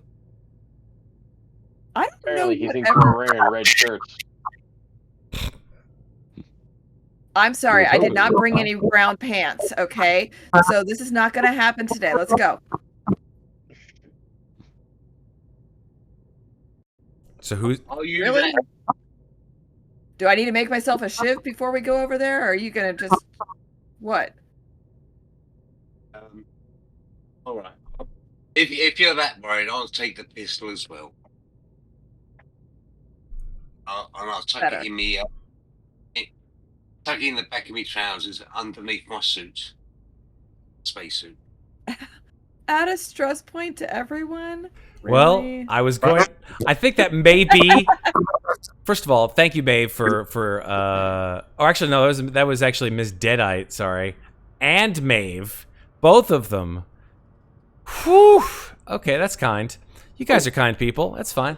To add a stress point to everybody. So everybody, I think realizing that Miller has all the guns. Yeah, each of you get a stress point plus another one. So we just gained 2? You gained 2. 1 from Maeve and 1 from Miss Deadite.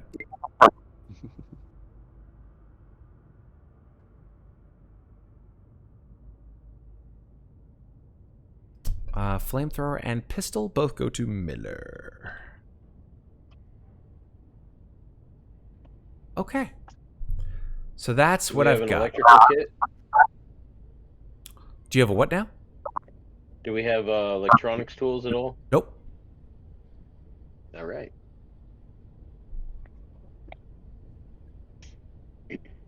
Okay. So I assume you guys want to... Is anybody staying on the ship, or are you all going over to the Cronus?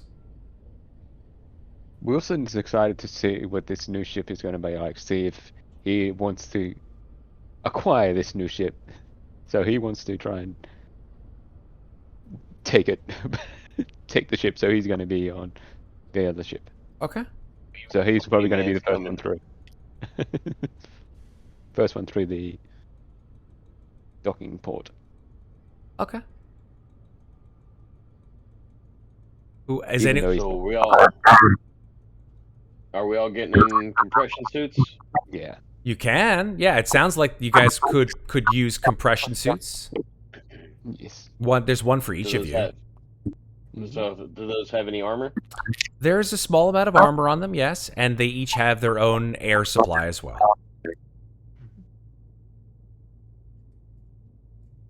Oh, I think we probably should suit up before we go through, because I think Miller said that we didn't have. It didn't seem like there was any air on the other ship. It was unknown. Yeah. Hey, When going into the unknown, Suit we up, should then. supply our own air. Just be don't need to be wait, trying to hold our breath. Yeah. wait on the suits. Say again, Miller? Wait on the suits. The weight on the suits? I'll tell you. So those are...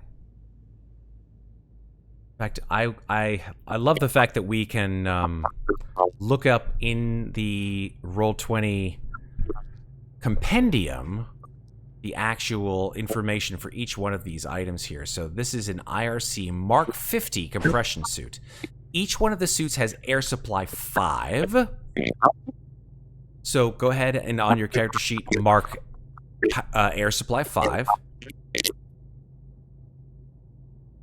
Whoever is using the motion tracker, that is a power that has power supply 5. Oh my goodness. Whoever's using the cutting torch, that also has power supply 5. Miller, the bolt gun has 4 shots. So, actually, that's not for that was for Cham. Cham has the bolt gun. I beg your pardon. So that has 4 shots in it. The service pistol has 1 reload. And the incinerator unit has 2 reloads. So just keep that in mind with ammunition. Now, if I remember correctly, I don't think that you're going to be overloaded with the compression suit. But let me just see if I can find those items here. I mean, depends on how heavy the maintenance jack is. Maintenance jack, I think, is only a weight 1, from what I remember. Armor. Yeah, so the Mark 50 compression suit is has armor rating 2, air supply 5, and I think it's a weight 2, if I'm not wrong. Okay. Yep. That means I can hold one more thing. Okay. Well, some people's strength is relatively low. Yeah, the everything else is less than 1 weight. Okay. The bolt gun's pretty heavy, though, from what I remember. Weapons. Bolt gun. Here it is. The Watatsumi DV303 bolt gun. Damage 3, bonus, weight 1. Yeah, the bolt gun is a weight 1.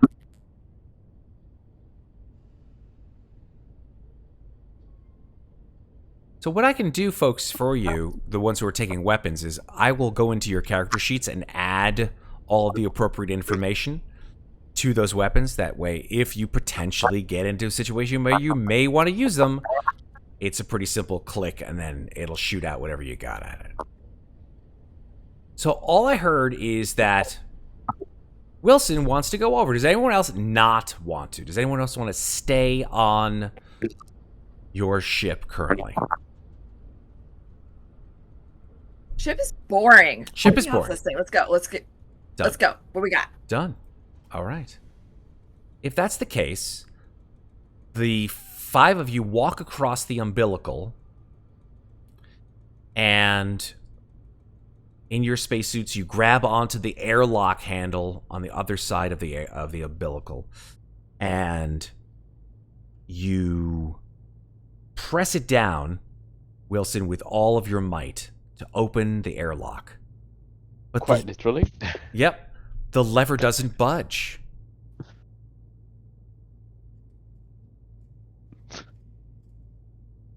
It doesn't move at all.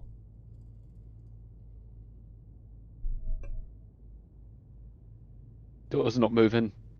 I think who's got the bigger muscles here? I can't see muscles in these spacesuits. Hey, Cham, bring anyone that else winch want up to here.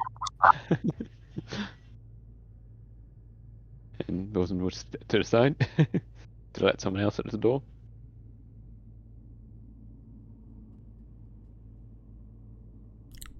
So, Steven, if you can hear us, you're gonna need to make a heavy machinery roll to see if you can open that door.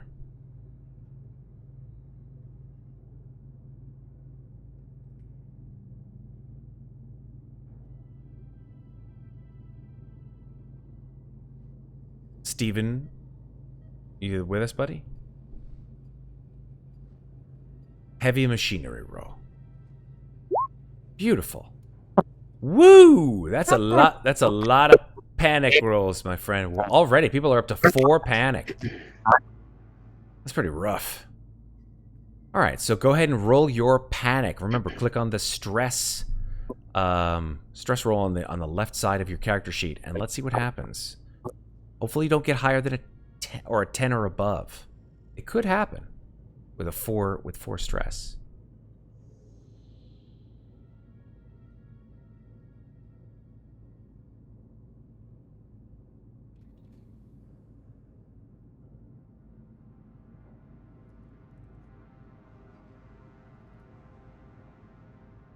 Say a stress roll. There we go. He got it. Keeping it together, 100%, Cham. You pull as hard as you can, and there is a wrenching, grinding sound of metal, and the lever pops off in your hand. Now you've got a lever in your hand, an airlock lever.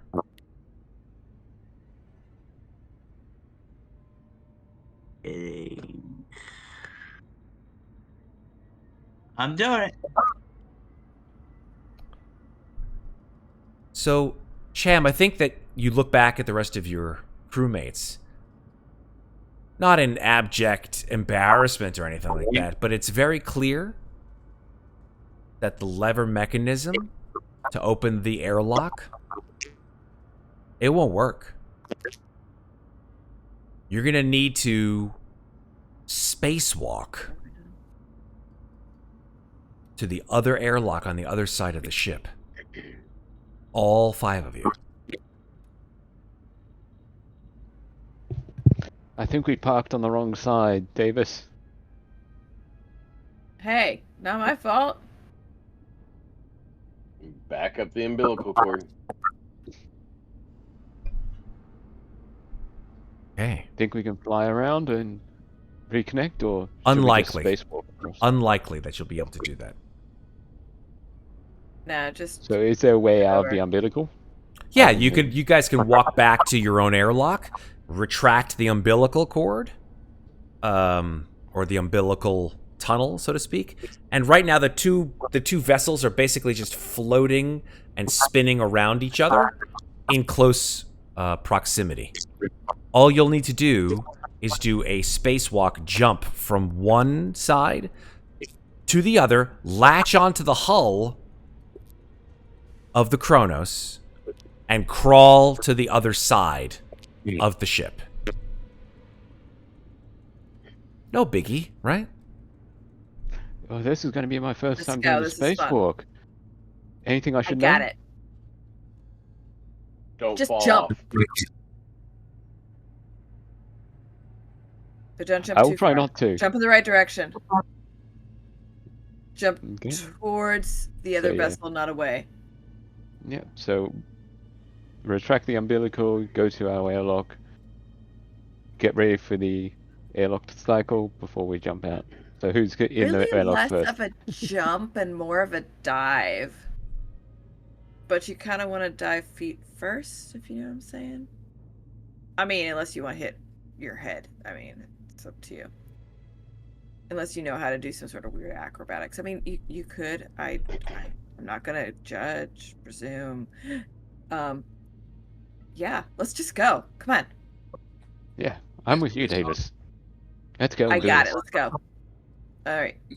How we do this, Matt? Would you say, Miller?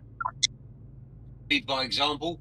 Step out of the ship and push myself towards the Cronus. Okay, mobility roll, please, Miller.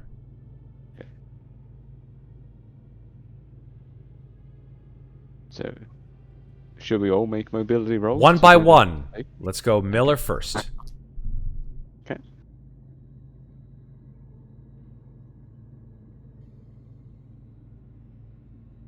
See.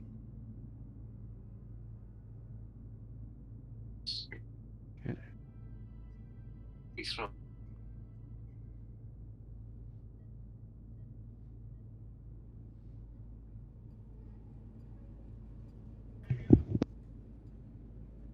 Can you see if it works on you? Your mobility isn't working on your character sheet? They have to reload. No, I mean it's pretty simple. You just click on where it says mobility.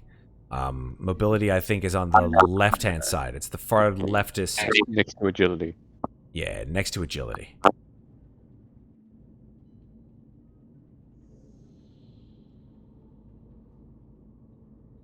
Not working, Andy? Not working. All right, I'll give it a shot. Don't blame me for bad rolls, folks.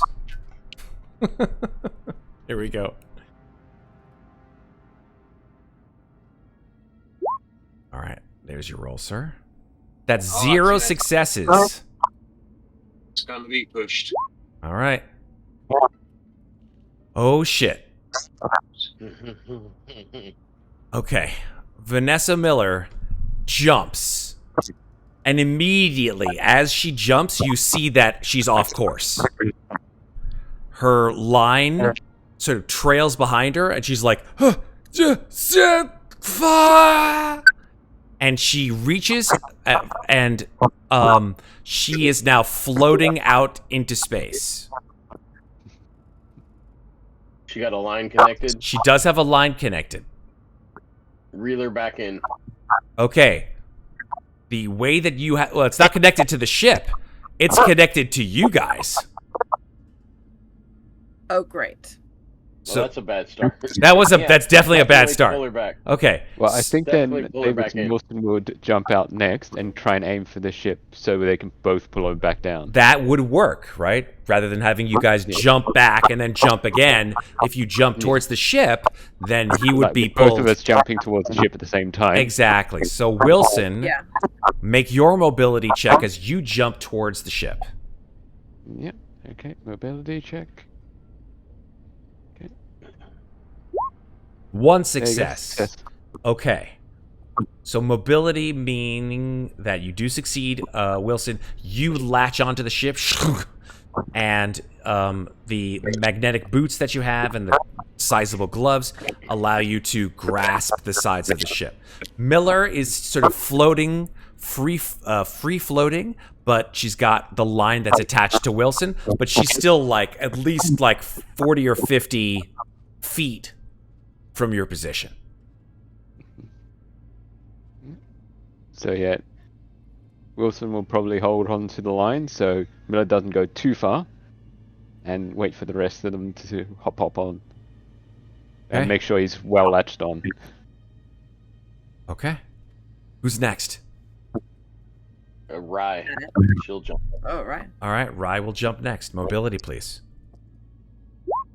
One success. You land right next to Wilson. You make it look easy. Who's after Yeah. Rye? Cham, you going next?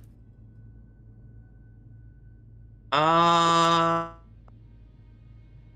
yeah. All right. Mobility roll, please, then, Cham. If you can We can hear hear me. you. Yes, we can.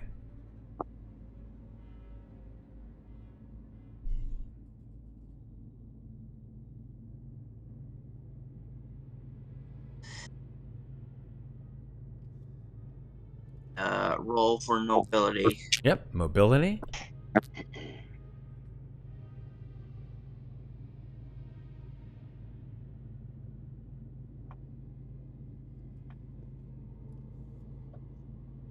Prob. There we go. Superb. One success, one panic. Roll that panic because we don't want to get a 6. Go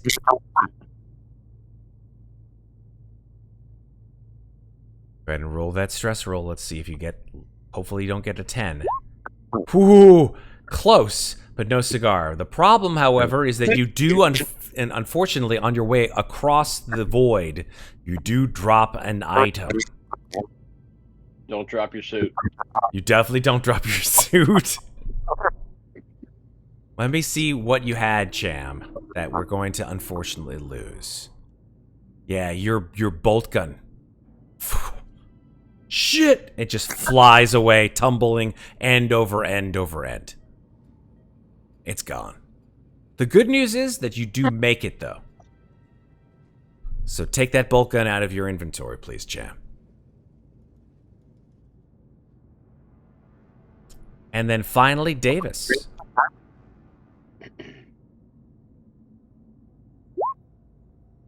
Whoo! Davis makes it look super smooth. Let's go ahead and give you some mobility stunts. There you go.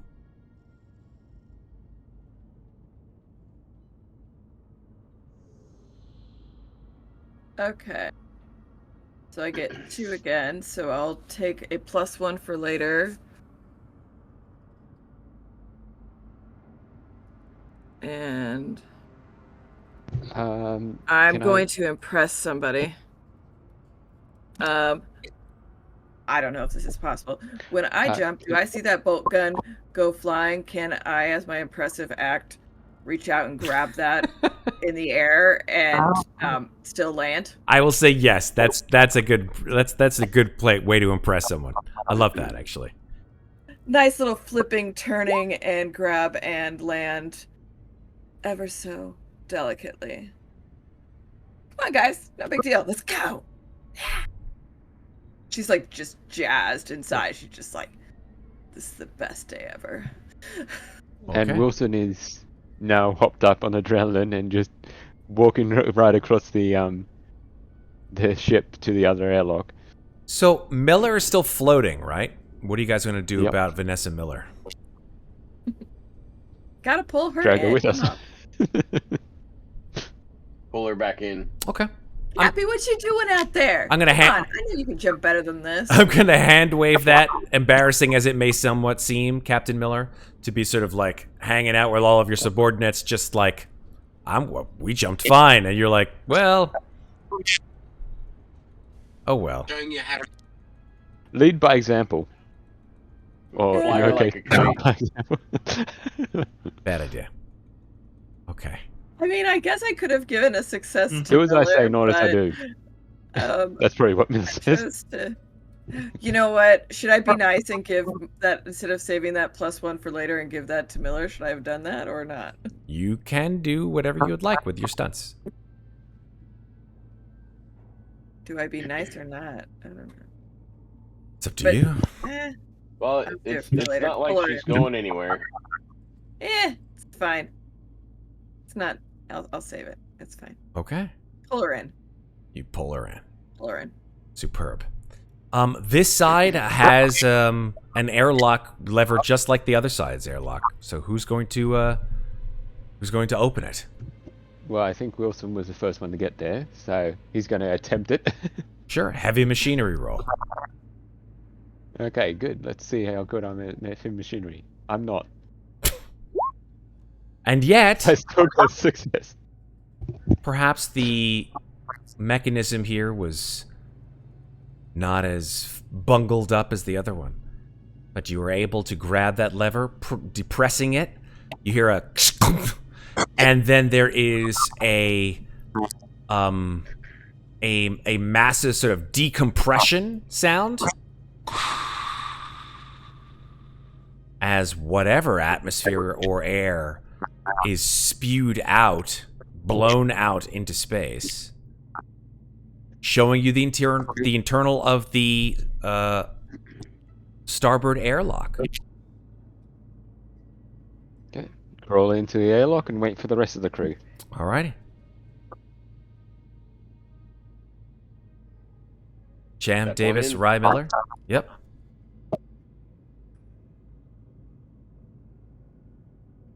Okay. Here It's comes. nice outside. Yeah. I'm gonna go ahead and say that number one, I'm gonna move you to a map, and I hope to God that you folks can see. If you can't, then it's just a problem with dynamic lighting, and I'm hoping that this will be fixed at one point in time or another. But let's just go from here. Hopefully, you guys don't see the whole map. But if you do, that's okay too. If you see nothing, a blank screen, then I guess I have to give you guys lighting sources because it's Yeah, pitch I- black in here. My character. You see Sometimes you have to refresh to load them. Darkness. No, I'm pretty sure it's the fact that you guys don't have any light. So I'm going to give you light. I'm going to give you light in distance of 20 feet. Or actually, I see my character, but I see nothing else. I will give you individual bright light for 5 meters, and then 5 meters after that. So that was for Wilson. You should have gotten that. Yeah. I can see a room. Excellent. Yep. With peoples. You will hopefully be able to see much more as you each individually on your suits have light. Right? You guys have flashlights on your suits. All right. Is that a door there at the to the left? That's the what seems to be Cycle the airlock the first. internal airlock. Yeah, you guys don't want to be blown out into space again. So All begin right. cycling Close the the door airlock. behind Hopefully us. we've got enough power And for it. then decompress. So give me one moment. Because they're not, because the chat's not going to see anything yet. So I got an idea actually, because I need to actually do a couple things on your character tokens. Now is a good time to go to break. Yep. Because I need to change some settings with your tokens. We maybe need to change some audio settings with some folks. But I think now is a good time to go ahead and go to break. We'll come back in, well, I don't know, 5, maybe 7 minutes or so. We'll still do some testing with some audio to see if we can fix it. But we'll be back soon with more of Alien RPG Chariot of the Gods. Don't go anywhere. We'll be back. All right, we are back. Hey, everybody. So we've fixed some audio issues, hopefully, and we've done ourselves a service by showing you guys exactly where they are in this light-bounded airlock. These folks have now boarded the Cronus. And you guys can begin to explore. Now, one of the things that this game actually has is something called stealth mode. I haven't used it a whole bunch because I don't quite get it very well. I'm going to be honest with you. It's basically, you know, if you have passive or active, I should say, passive or active action going on behind the scenes, either by a team that is searching for someone or a person or a creature that is searching for something, and they can go into stealth and sort of actively or passively be there. So now this I do understand. Is if you have an active combatant, they're literally searching around for something or someone. But if they're passive, they're basically just sort of sitting there, unaware, until something big and loud comes by as to anything happening around them. So I think it's implied that your mobility is what you get on your stealth roll. Now, for that, I will ask the one who has the lowest mobility score to roll a group mobility check. Hey, Is that you, Miller? it is. I think mobility of 1. I don't think anyone can beat that. Well, it's Is that- mobility I have 1 zero plus agility. agility. Oh, shit. I got some people with 0 mobility. Was Okay. that combined with your agility? It is combined with your agility. That's correct. Okay, so it's grand total of 4 then. 4. Okay. I got a 5. Anybody got- lower Seven. than a 4?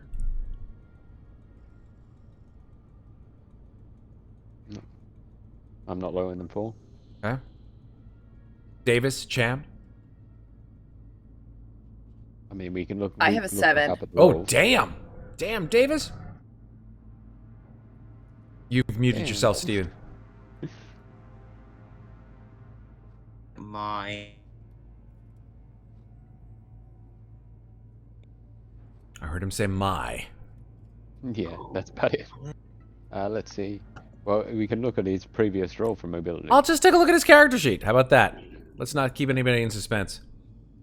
Looks like Lyron, he's got- Lyron Cham has a mobility of 0 and an agility of 3.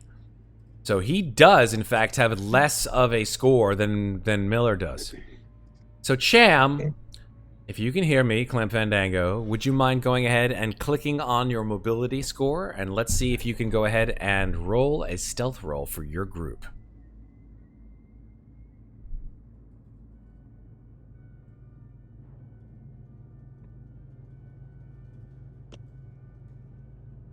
Because you're only as sneaky as the... Holy shit!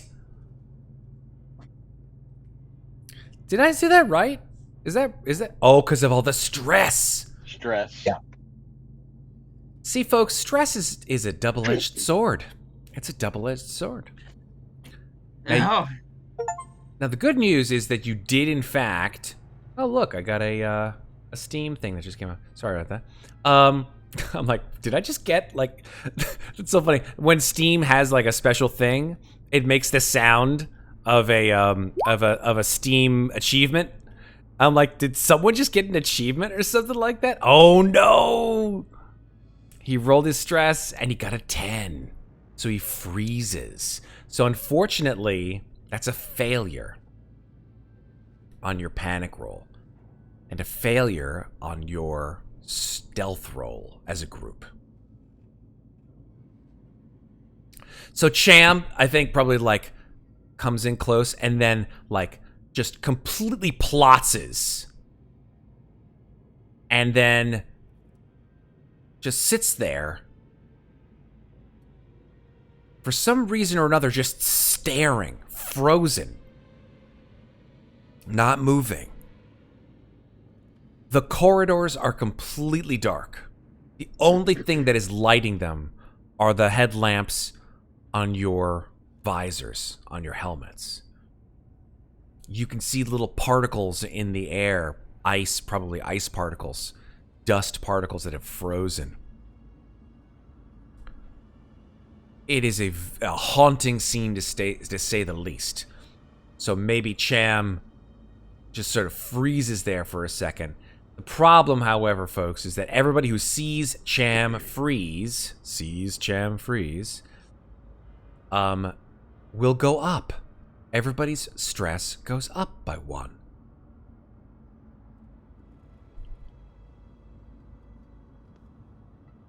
Nothing too bad yet. that's unfortunate. True. Okay, so I'm going to Wilson seeing push Cham just out of the way and open the door to see what's he worried about. Okay.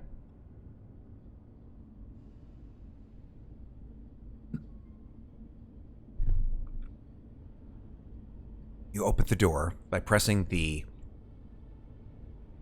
small button, which you know, just like every other model, except this one probably a little bit more antiquated.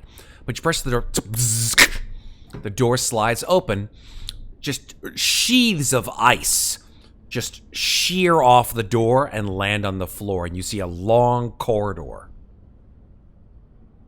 in front of you. I don't see what spooks Cham. I'll just shake my head. Anybody bring Cham. their skates? Pat him on the shoulder. Come on, buddy. It's all right. Everything's probably dead in here anyway. All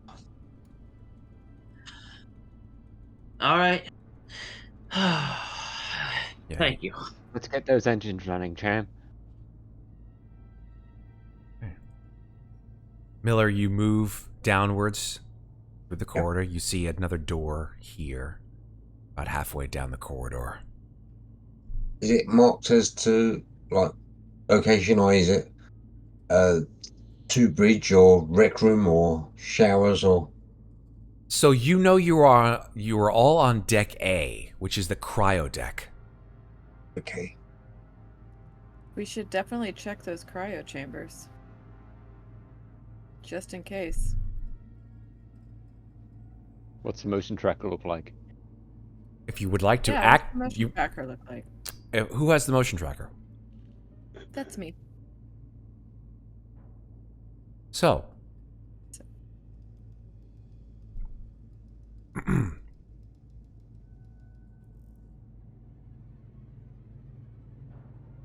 excuse me, I don't like to munch into the microphone.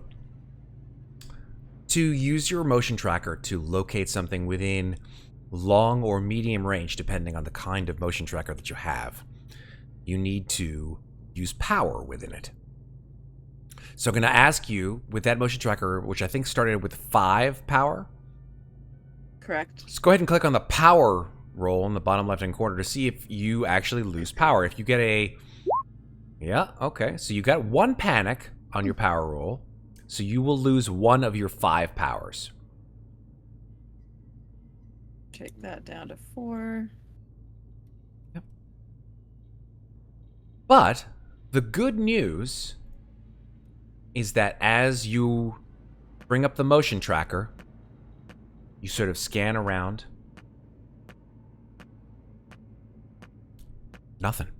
No motion at all. Just the 5 of you.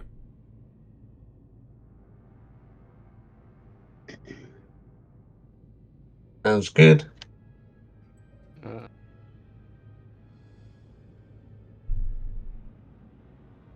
Nothing on here so far. We do have the blueprints for this place. If anyone stored them, we don't have like PDAs here, do we?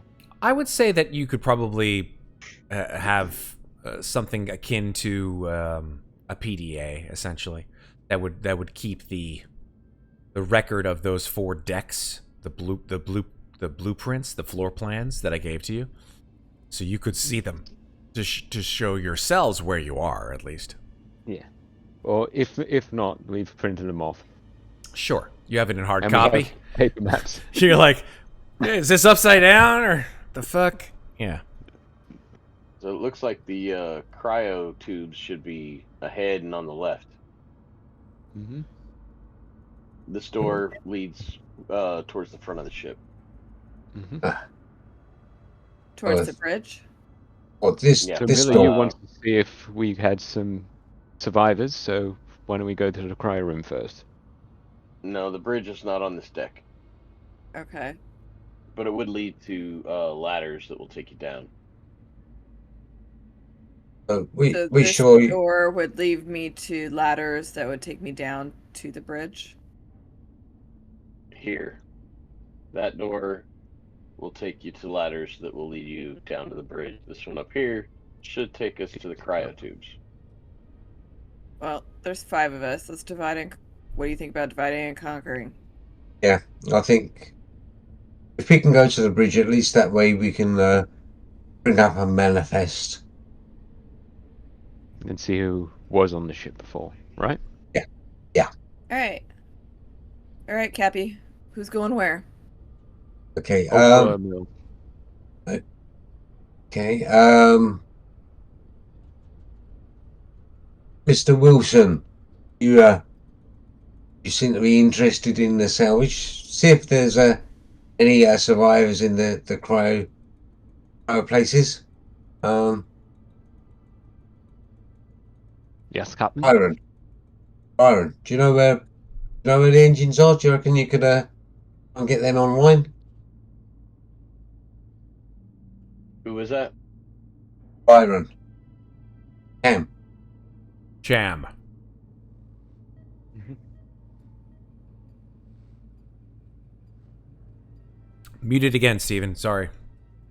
Yeah. May have to drop out and then come back in. That seems to fix it all the time.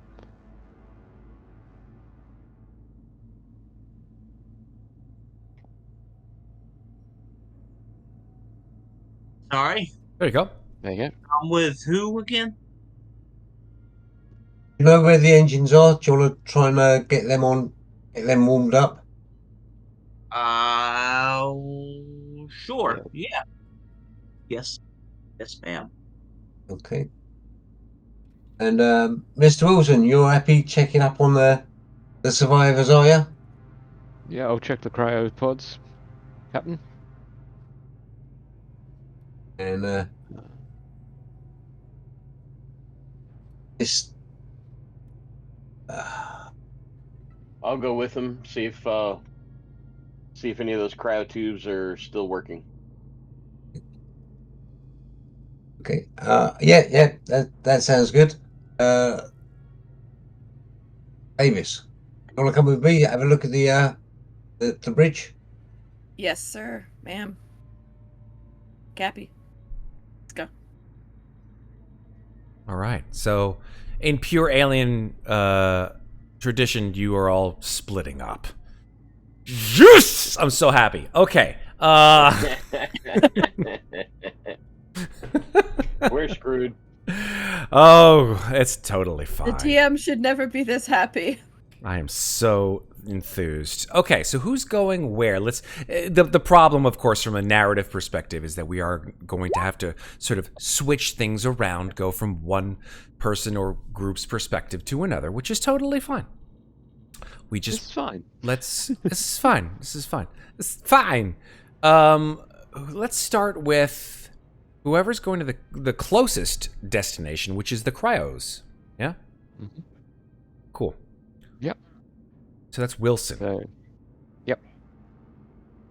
Hey, Wilson. Everyone else sort of putters off to do their own thing, whether it be Cham to the engines, Rye and... Actually, Rye, were you going with Wilson?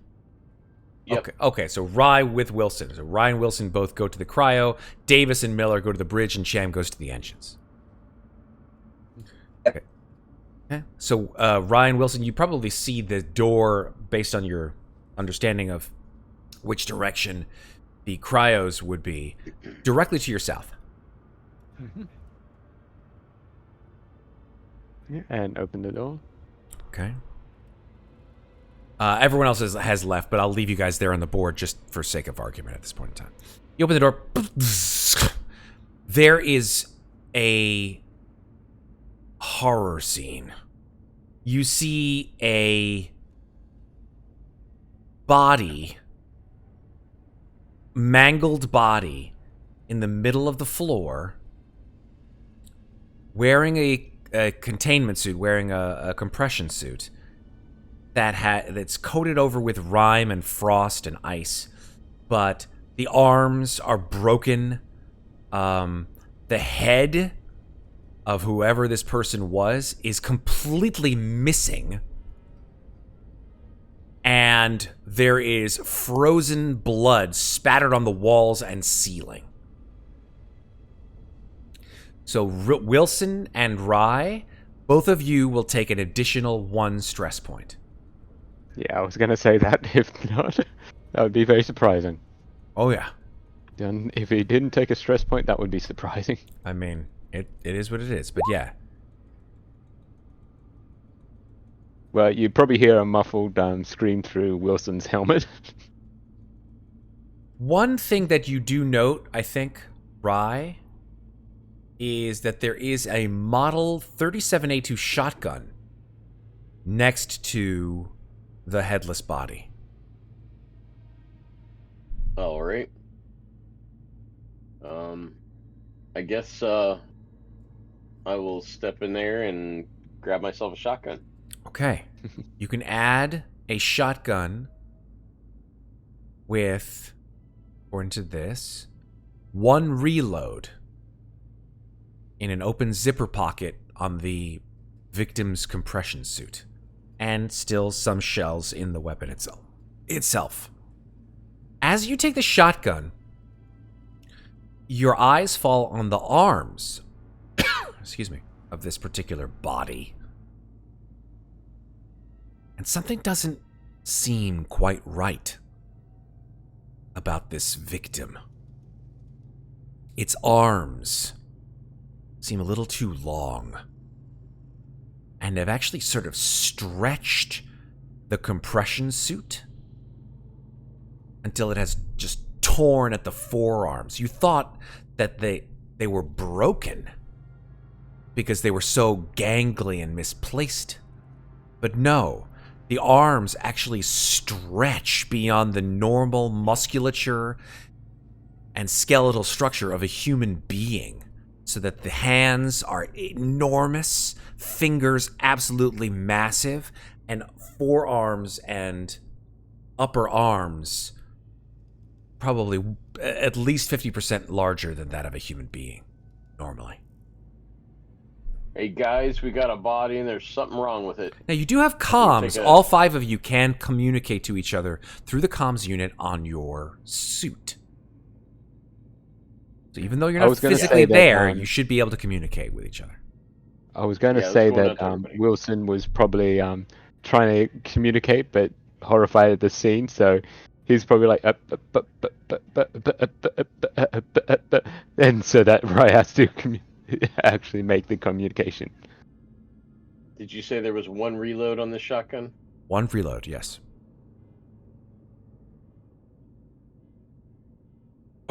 Right. Did I hear that right? You say you found a body? Yeah, there's something wrong with it too. It's stretched, mutated. I don't know.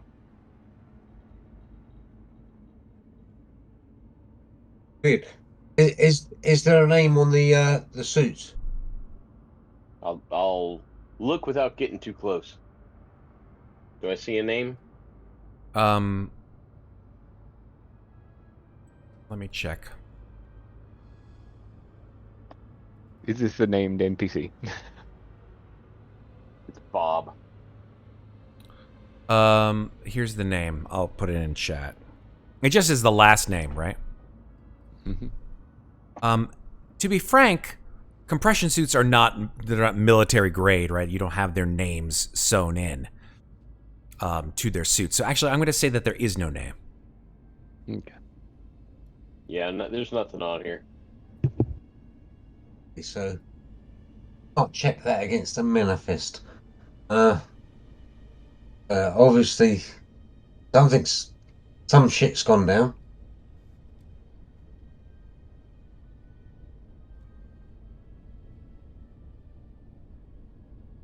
Is there any other bodies in the cryos, in the cryotubes? Well, right now we're just in the hallway. We got 3 chambers coming up. So, hold on, you're telling me this guy wasn't in the cryotube? No, he's in the hallway outside the cryo chambers. Yes.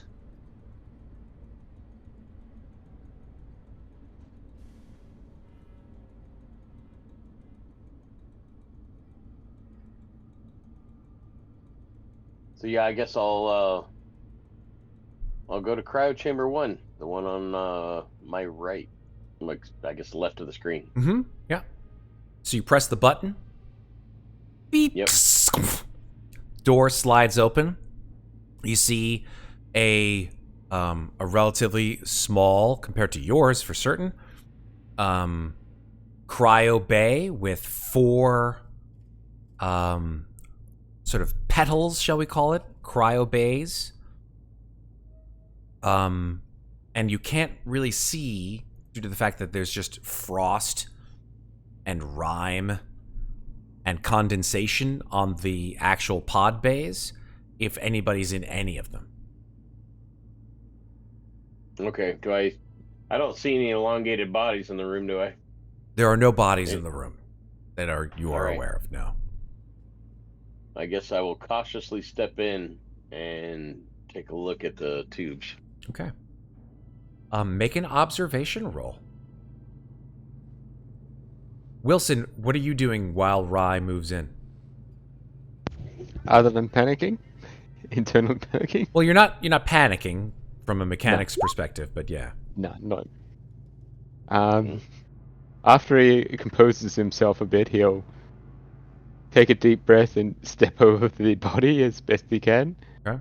and open up the south door. The south door. cryo bay. Okay. You push a button. Rye behind you, you hear a small beep. The door opens up, and you see another bay. Same deal, right? Frozen air has condensed on these cryotubes, and you can't see who's inside, if anybody.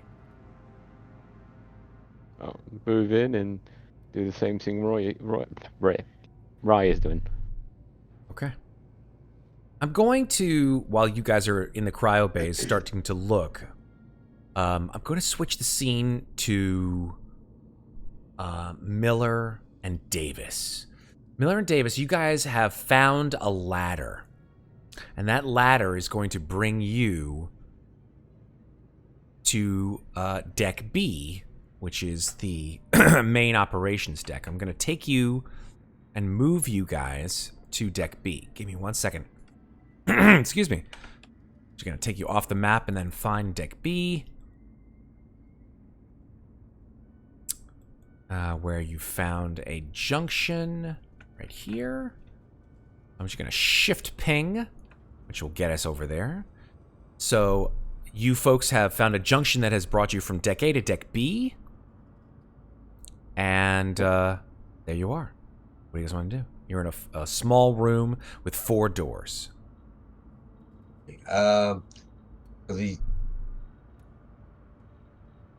bridge should be towards the bridge, which hopefully is through this door and up. Technically speaking, you're on the deck for the bridge, so it should be just north of your position. Okay, yeah. So that's where I should try to be heading. Following you. Let's go. Davis, as you back up Miller, your motion tracker, which you had left on and does last for 10 minutes, actually, you begin to hear a little beep. You check it to see the proximity of this motion, and it is moving on a sort of a tangential course to yours, but it seems far from you, at least, I don't know, a zone or two, if you want to call it from a game perspective, from your position. I put my hand on Miller's shoulder and kind of motion to be quiet, and then just point out the little blips. That's probably Cham trying to find the engines. There shouldn't be anything to worry about. I mean, there's one dead body, but what else is going to survive like 70 years? Maybe it's a cat. Sure. What's that cat been eating? The bodies? I think he would have Anyway, eaten them all. they've been known to do that. So anyway, it doesn't matter. I'll just keep an eye on this and we keep going. The Okay. bridge should have answers. The bridge should have answers, right? Yep, that's right. It's likely. Yeah. That's Yeah. the case. Knowledge is power. Let's go find some of that knowledge stuff. So, you want to open the northern door? Yes, please. All right. You press the button. Zzz. Door opens into a very strange sight. As you look northward, the air is not only congested with frozen dust, but little sort of black particles that float through the air. And you can see that the very floor of this particular deck has these sort of black, oily marks all over them.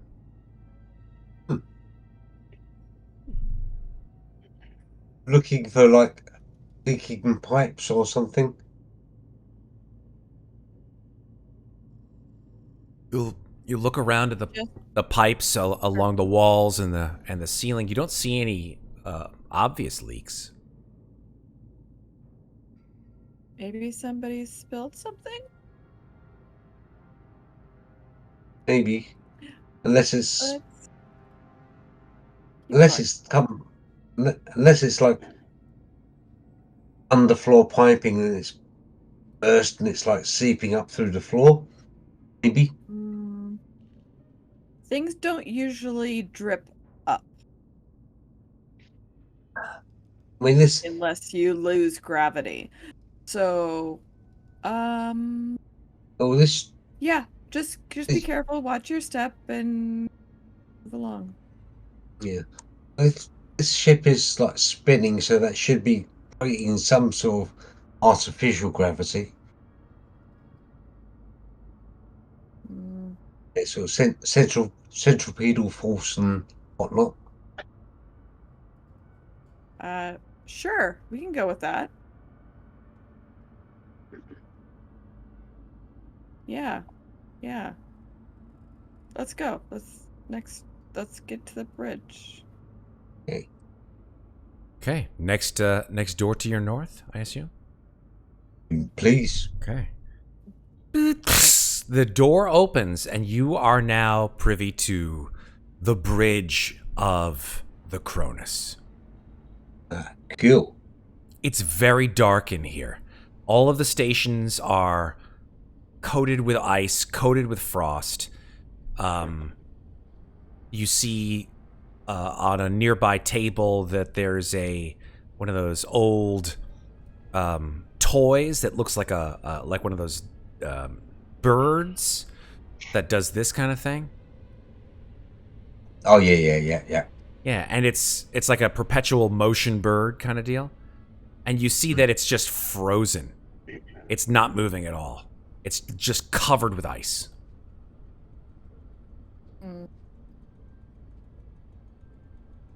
Okay. All right.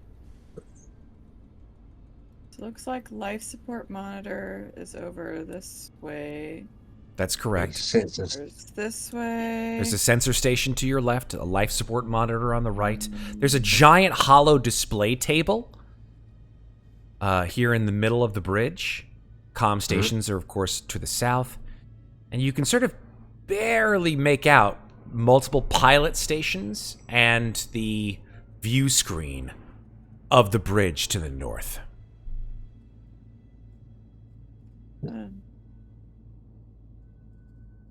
Well, well, let's see if we can't get some of these systems back up and moving. Yeah. Okay. So, If I take this pilot station, do you want to take a one by you? well, I think we need to check the systems first. Yeah. Like, make sure we've got life support. If we can get life support back online and get this place warmed up, maybe we don't need these suits. Conserve on the air in the suits. So maybe we try that. Yeah, good idea. Okay, I'm going to stop the two of you where you guys are, just starting to delve into the computer systems on the bridge, and I'm going to flip to our buddy Cham. Cham, you have, through your investigations alone by yourself, ducking at phantoms as you walk alone, completely fucking alone, through this dark and scary and fucking ice-ridden ship. I am loyal to the heart, so So here's what happens. I'll do it.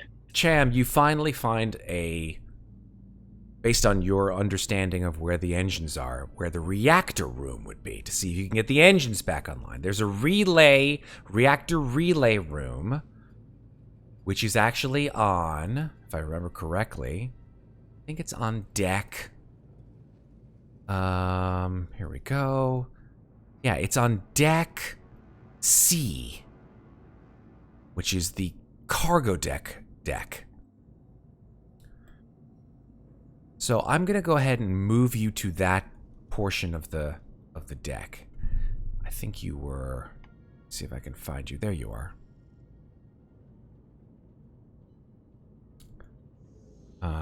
Where did you go? There you are. Okay, let me find you, and I'm gonna move you to that deck. So you're not even on. God, you guys are all on different decks. The cryo folks are on deck A, the bridge folks are on deck B, and Cham is on deck C. So Cham, you come up right around junction C2, which is right down there. It's a small octagonal room. You see that as you climb down the ladder into this deck, you find that there is nothing, no sound, no running lights, no nothing. It's just dark. Dark and frozen. What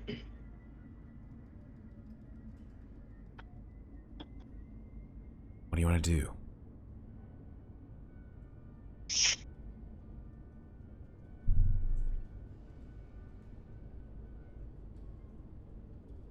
You're super muted again, Steve, I think.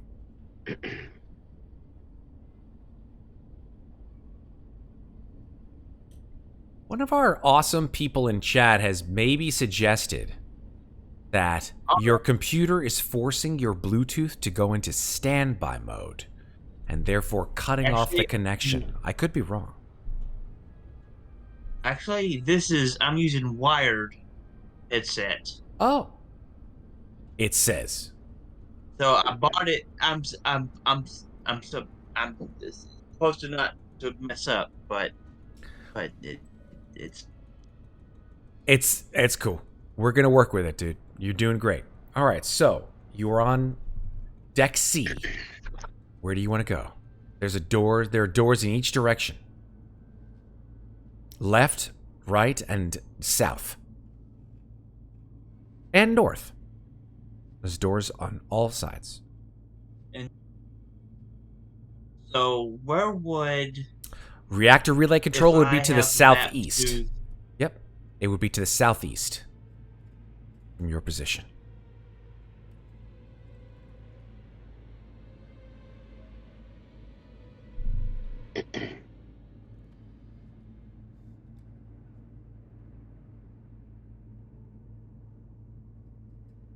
So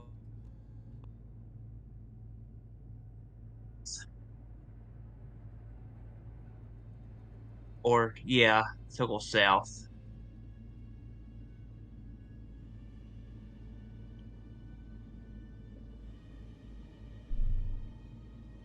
So you're going through the south door is what I'm understanding. Sorry.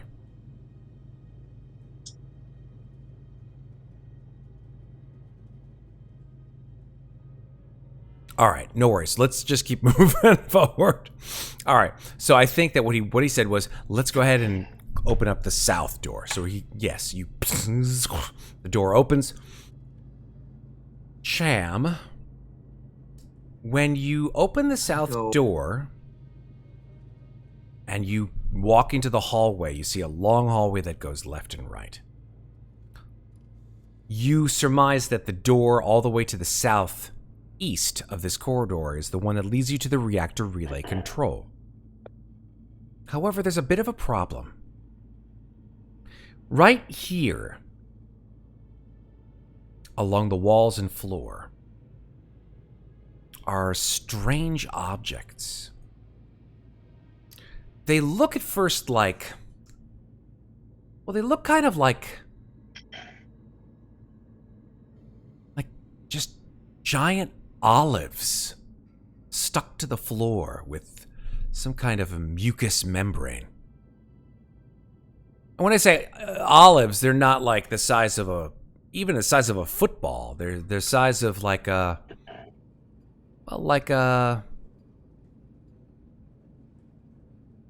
the size of like a lemon. They're about that big. But there's dozens of them. And they have sort of a perforated, almost organic surface to them. And they are splayed all over the floor and walls.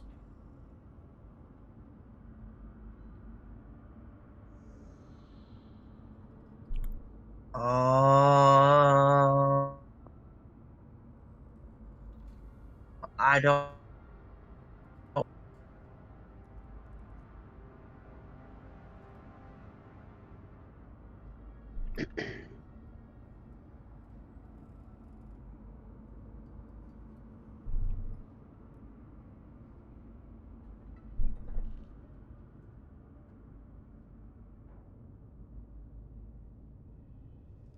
All right, sounds like Steve is having some problems here. I'm going to stealth. Superb. Mobility roll, please, Cham.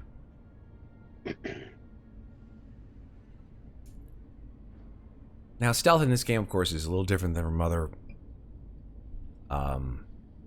games and role-playing games in which we use stealth.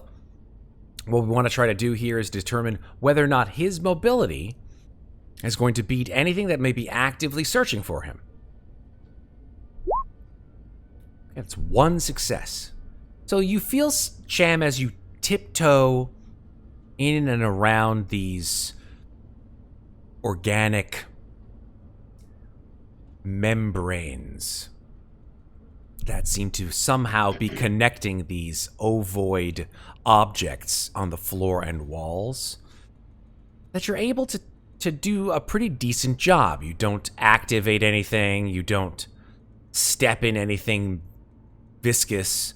You're able to pick your way through to the southeast side. So you can move yourself there if you'd like. Superb.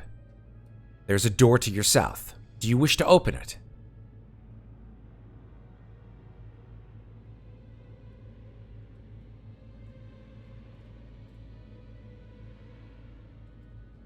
I think Steve is actually using typing because that may actually be faster than the audio issues he's having. Yes! Perfect. You push the button. It opens a room that is festooned with computers, terminals, and a comms unit here to the south. There is also a rather sizable room to the west, which has a very, very strong, reinforced metal door on it.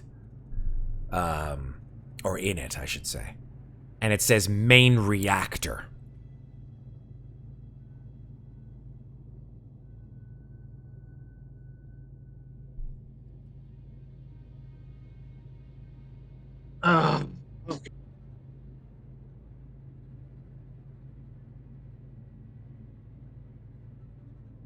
Anything else you want to do, Cham?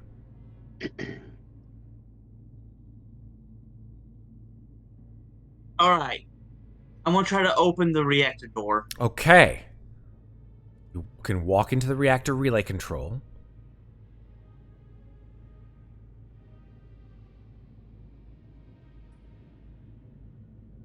The reactor door itself doesn't seem to have any button to push on it. It seems like it would be enabled by whatever computer systems that are here within reactor relay control. Obviously, you can't just walk into the reactor of a star vessel. It would absolutely crisp you. In this case, however, because the reactor seems to not be working, the door has no functional way of preventing you from getting inside the reactor core, except for the fact that there may be hazardous materials or even radioactive materials inside the reactor. So the best way to activate the reactor would be to do it from here. Yes. So I want to use the computer to reactivate it. There's a small problem with that. If I can. Yes, of course. You would be able to if there was power on this ship.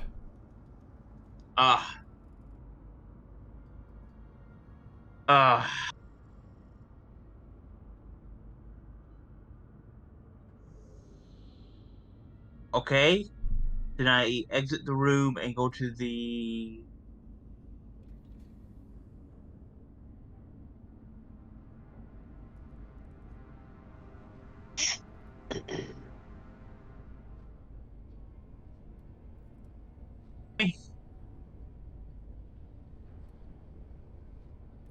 So yes, I mean there is a another door to your north. If you want to go ahead and open that, that's fine too. Showcases a hallway. Seems like there is no life at all in this place.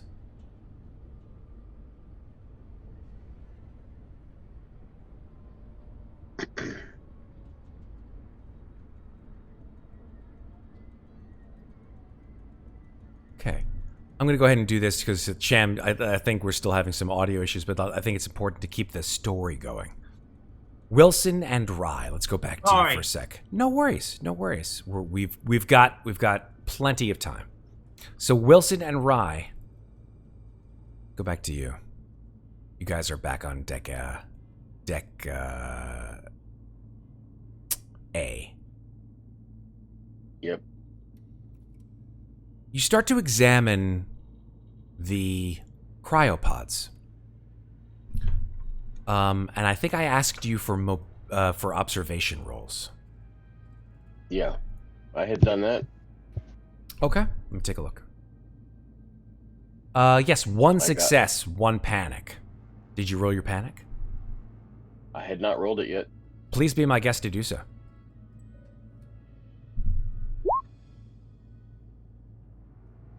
Okay, you keep it together, surprisingly. And should I make my observation? Yes, please do.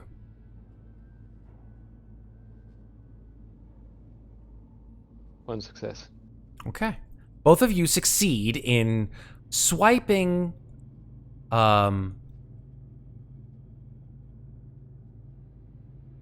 the rime and frost on these particular cryo units.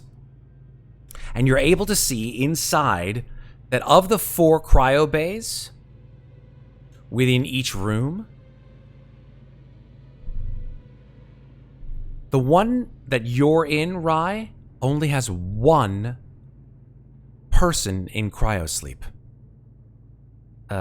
He's a man. He looks like he's in his middle age. He has dark brown hair, a beard, thin, reedy looking individual. The one that you are currently in, Wilson, has actually 2 of the 4 that are occupied.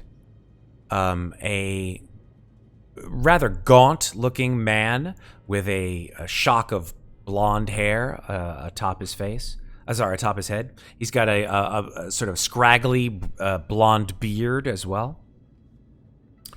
And then the second individual is a sort of a man who has dark brown skin, dark brown hair, looks to be well muscled, perhaps in his early 30s, late 20s.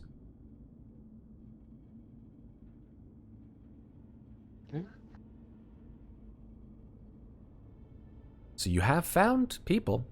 There are people still aboard. I'll go check the one on the other side. Okay. Yeah. Once he takes note of what he's found, he'll rejoin Ryan. They'll both go into the 3rd cryo bay. Okay. and investigate. Okay. Let me switch now. As you guys have done that, let me switch quickly back to the bridge with Davis and Miller. As you guys begin to Davis and Miller, you guys begin to look around the cockpit. All of a sudden, you hear this this noise, actually, which sounds kind of like this.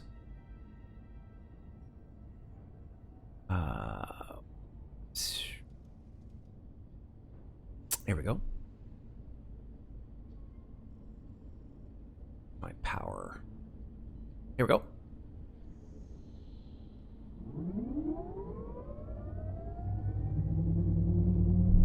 And the whole ship begins to shudder. And there is an output that comes from the main drivers and displays inside the bay that sounds like this. That sounds like there's activity on the screens. The air purifiers begin to hum, and you begin to see the little flecks of ice begin to flit through the air. You now also see that where you are, Rye and Wilson, that the cryobays have begun to heat up and light up, and just as yours did, the cryotubes are able to open up. All four of them in each room opening up. Uh-oh. Hope there's atmosphere. Is the air breathable? Well, you don't see them gasping when the cryotube bays open. It looks like we got survivors, guys. Look in that third room. One of the men looks at you, Rye, and says, sort of blinks his eyes. Who are you? He has a little bit of an accent. Who are you? My name is Rye. Who are you? He puts his hand to his head. He shakes. I can't remember very well. I feel sick. And he just throws up all over the floor.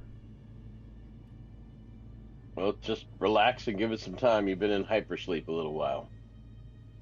He sort of staggers, coughs. He's got this sort of miasma of vomit all over his shirt and down his onto his pants, unfortunately.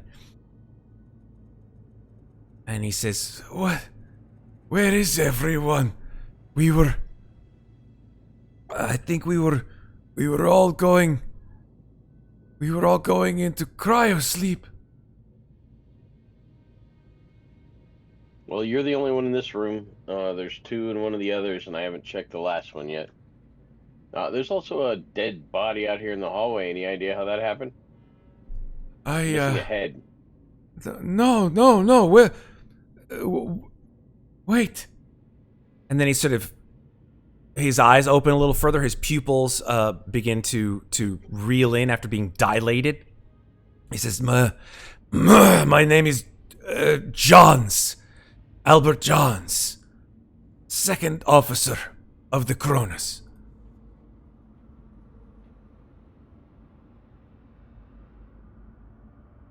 Well, do you remember what happened? This body's kind of mutated.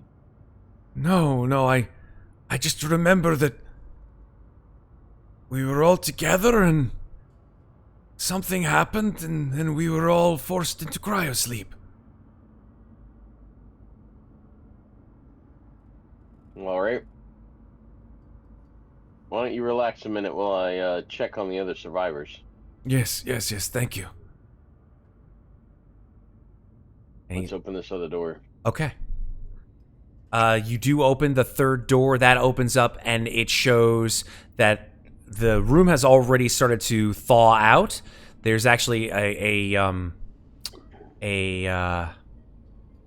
woman with blonde hair, and a very nice outfit, actually, who has sort of stepped lithely out of the cryo bay to the east, where you folks are.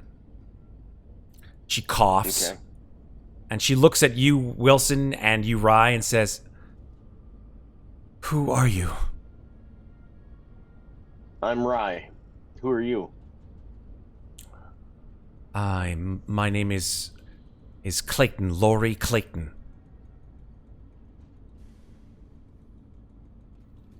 And what was your position on this ship?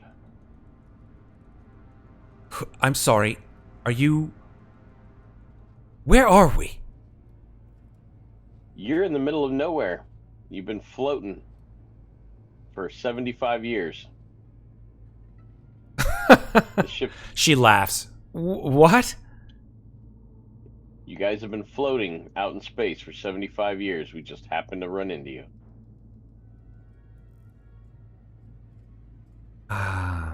Yes, of course. Excuse me. She walks over to one of the cryo bays, and she sort of presses a button on it. It's actually been closed, but it hasn't been activated. And she says, "I can't get the darn thing open, but I think that my man is inside." I want to look in the tube. What do I see? You see a man who, a young man, probably in his early 20s. He's sort of groggy. He's putting his hands up on the cryo bay, and he looks a little panicked, actually. Well, let me see if I can get that tube open. All right, yeah, give me a heavy machinery roll.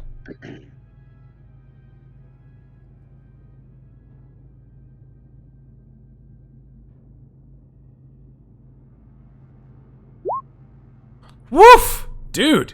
Damn! All right, well, you still got to panic, though, unfortunately, so let's go ahead and roll that panic roll.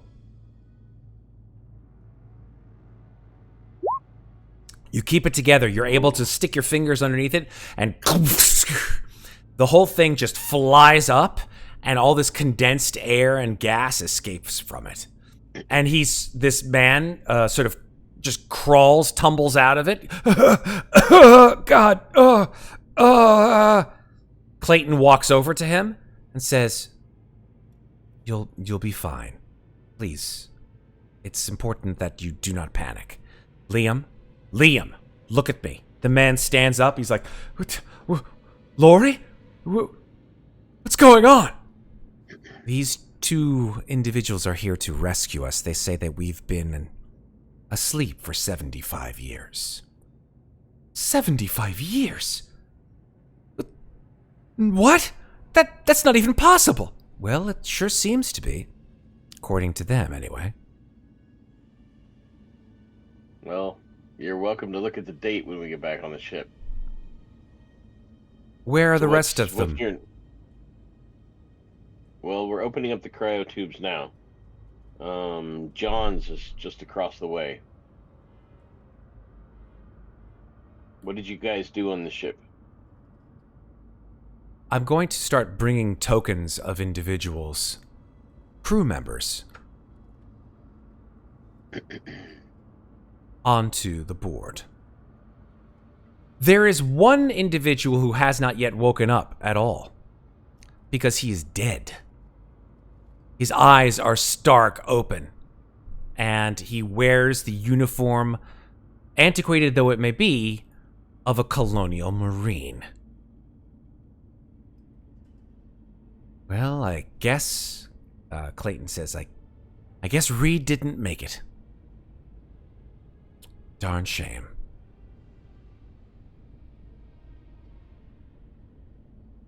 Once again, what do you do on the ship? What's your position? "I work for the company. I'm the company liaison. And Flynn here is the medic aboard. Excellent. Flynn, you may want to check on your second officer across the way there. He's having a rough time of it.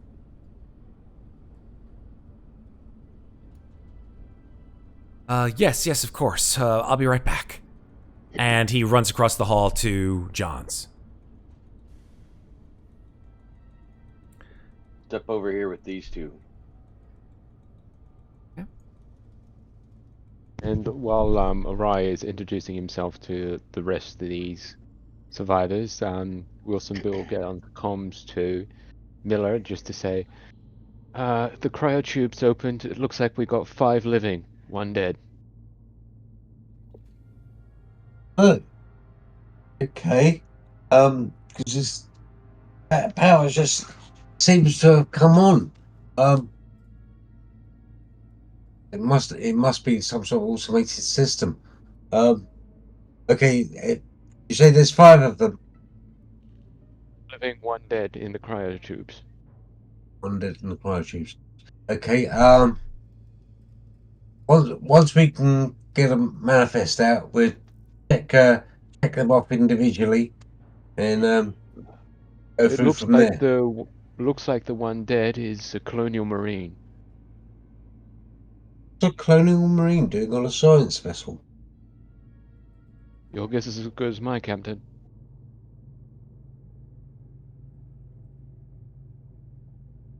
Weird. And Okay, now I'm give us glad I insisted on the guns. And Wilson will look over to Rye. And from memory, it looks like Rye's met the medic, the corporate liaison, second officer, and we're just about to introduce ourselves to the next 2. Okay. Cool. Say the medic. Well, I suppose the medic can give all the others a once over. Give them the okay. Give them the all clear. That's currently what he's doing. If you That's can find good. the manifest, you can tick those names off. Excellent. Will do. Out. As the 5 individuals that you found in cryo begin to sort of recuperate, they all seem to sort of have the same essential symptoms as John's.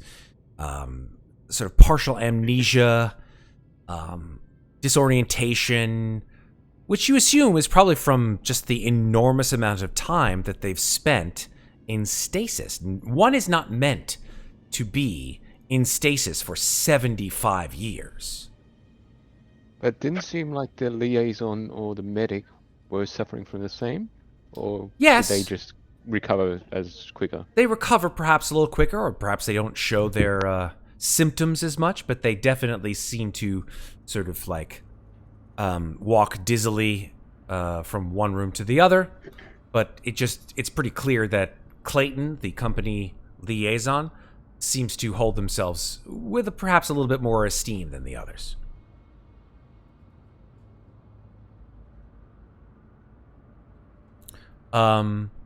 Dr. Cooper, who's that sort of gangly looking guy, he stumbles into Cryo Bay 1. He's like, ugh. Oh, sorry, let me just do that. Yeah, he stumbles in. He looks at Dr. Flynn. Flynn, I'm having a hard time. What's going on? Who are you? Who are you? He demands. Where are you from?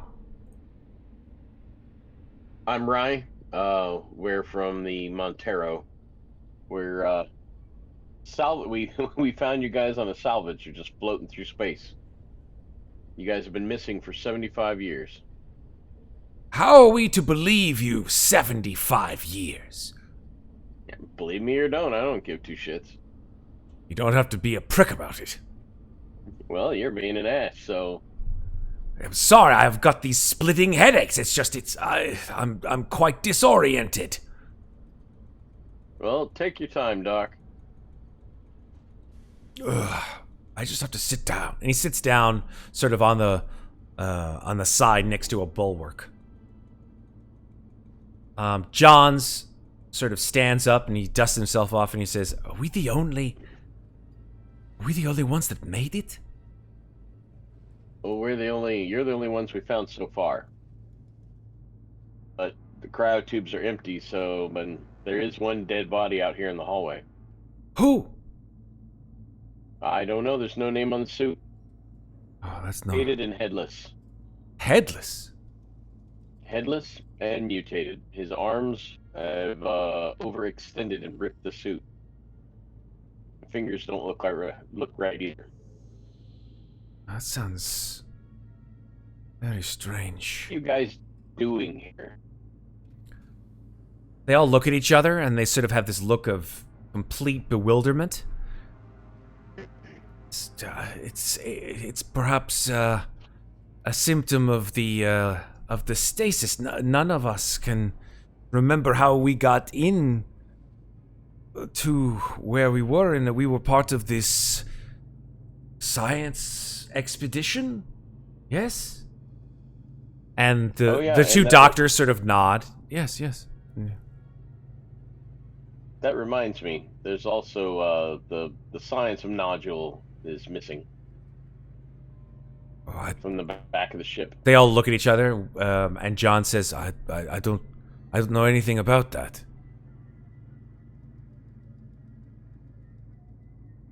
All right, well, take your time, guys.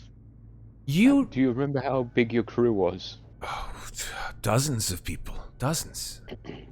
Is that correct, Dr. Cooper? Yes. Yes, dozens of them. Stop talking so loudly. I'm not talking. Oh, I'm sorry. Apologies. You guys know that these folks all need medical attention. Like, it's no joke. It's very clear. If they are to start recovering, and perhaps recover any information that they may have had, you can administer, if you have the ability to do so, a medical aid roll. I am Let's trained see. in medical aid. Oh, I I do have do medical have aid. medical aid. I got a 5. What do you got? I got a 6. All right, can I aid him in that medical role? You can give him a +1. Yeah. Yes. Okay. So roll a medical aid +1. Yes. Right. Just roll a 1. Don't put the plus in. Okay. That's my standard medical aid. 1 success. 1 success. Okay. I'm going to use that and say that that's for the whole group of 5, because I don't want to have to make 5 different rolls for all the different individuals. After a period of time, you go to the different portions of the cryo tube and give the appropriate medications to perhaps give them more hydration, or give them the ability to walk perhaps a little bit more steadily. And they all seem to be doing well after perhaps a couple of turns, maybe about 20 minutes or so. Miller and Davis, you guys have been up in the bridge. Everything is turned on. Mother clearly is active. But none of you folks were at Mother. No.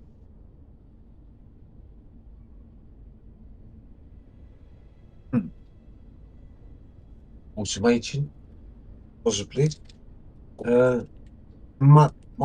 Is Mother connected to the bridge? Let me check. It is on the what's it called? I think it is on the same. No, Mother, strangely enough, the Mother is actually on the cryo deck. Access to Mother's on the cryo deck. Weird. The captain would have to have a pass to get into cryo. I know on the Montero, I keep my pass, No, on the like in Star Trek, on the captain's chair, he has like a little lifts the lid. Little compartment. Yeah. Yeah. Yeah. I know that's where I keep my one. I'm gonna see if that's the same on this captain's chair, Yeah. and if so, I'll grab that pass and make my way up to the cryo deck. Yeah, you go up to the captain's chair and you lift up the compartment a la Picard, and you do see a small orange badge. It's very antiquated. It's like, it's what you would expect from some kind of an ID badge from 75 years ago. It still has essentially the same technology, though. It says A Lugar on it. Okay. Must be the captain. Okay. Right. Okay. Davis, do you want if you can get that manifest, I'm going to go up to Mother. And we're all rendezvous at the cryo deck in the cryo chamber. Yeah, I'll work on getting things up and moving here and making sure everything is ready to go and see if we've got the capabilities to make this baby move for real. That was good. Okay. So beg your pardon. Davis stays on the bridge. Miller goes down to cryo. So I'm going to go ahead and say it takes you about 5-10 minutes maybe just to get downstairs. Is that fair? Up to cryo. Up to cryo. Yes, that's correct. It's above you. It's on deck A. But we found out that we don't need the suits, right? That is So the we can case, take off yeah. our helmets? You can, in fact, if you'd like, take off your helmets. Yeah, Save sure. on the air from those. Yeah. That's a totally good doing point. that. Actually, Save the air. I would like you folks to do an air supply roll because you guys have been going through quite a lot of air. So go ahead and let's just see how much air is in each suit. So every time you get a panic in your air supply, you will need to reduce your air. Ooh, I got a panic, but 2 successes. Doesn't matter, they don't cancel each other out. Okay. So mine is good. Yep. If you don't have any panics, then you have not used any air. So Leah was So good. Panic means I've used 1 air. That's correct. John Wilson uses 1 air, and everyone else. Kayla Rye, you also drop 1 air. Okay. So Miller, So if you're in the cryo bay, use the air. yeah, exactly. Miller, I'm gonna have we're gonna slowly fade on you as you start to climb down the ladder. Sorry, up the ladder to deck A. Fair? Yep. Cool. Sounds cool. Okay. So let's do this. We're going to sort of end on 2 scenes as Miller goes up to deck A, leaving Davis by herself on the bridge. Davis, you're typing away.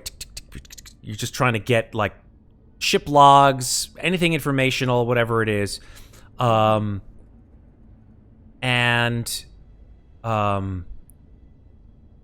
You hear a small sort of beeping coming from the pilot station. Beep, beep, beep, beep, beep, beep. I look over to the pilot station. Which pilot station? Left or right? The left one. And I'm more towards center. Yep. I cautiously look, knowing that Miller's not in here with me, and kind of look around for what I might have on me that I can defend myself with. Oh, I still have that bolt gun, don't I? Because I didn't give it back to Yeah, you didn't give it back to Cham. Cham. You still have the bolt gun. Forgot to do that, so I still have the bolt gun. Cham is So I got my hand on that. currently defenseless. Sorry, Steven. And Yeah. alone. Well, there's a lot of people who are defenseless and alone. Yeah. So I've got my hand on that, and I am going to walk around the little island, little stationy area, and see if I can see what's beeping at me. Okay. The beeping is on a sensor terminal. Long-range sensor terminal.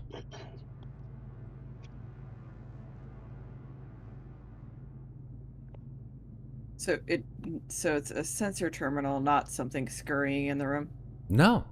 It is Okay. coming from one of the terminals. It's coming from one of the displays. Okay. I'm gonna walk up and see what that says. Yeah, you see the beep as a sort of measure of the distance by which the sensors, which have now been brought online, can measure the distance to a object, which it finds at long range. And in this case, you see that this slow beeping seems to be indicating that there is an object that is approaching this vessel at Can I long identify range. what it is?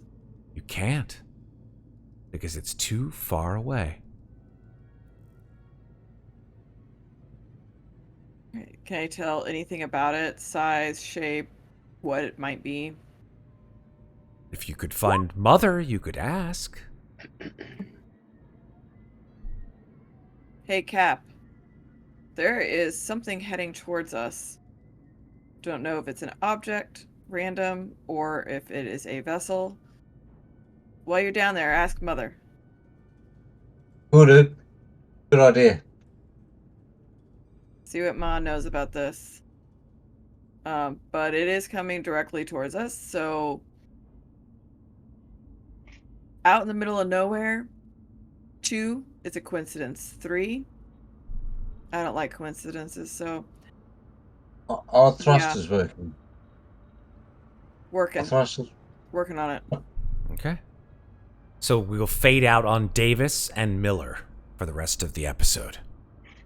Cham, I know Steven is having a hard time with his comms, so it actually doesn't require him to say anything. I just want everybody to focus on Steven's face as I explain what is occurring.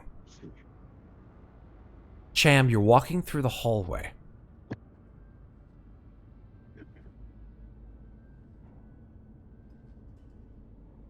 And it's now, the lights have come on, and you see the air is beginning to blow. You beginning to see the icicles of frozen material, whatever it beginning to melt slowly but surely. And the lights are a little jarring, but they are in fact viable for you to see where you're going finally. And so therefore, it is strange to note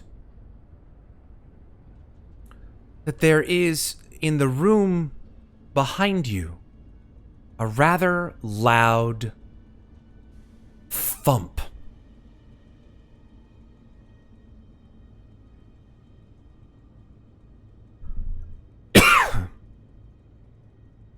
Like someone has dropped a sack of potatoes on the floor.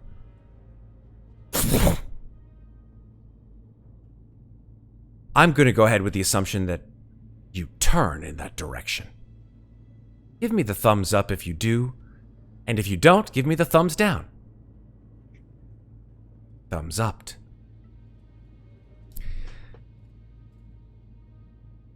Cham, I'm glad you can't actually speak at this point, because the rest of your compatriots only hear a blood-curdling scream, which gives them all a stress point.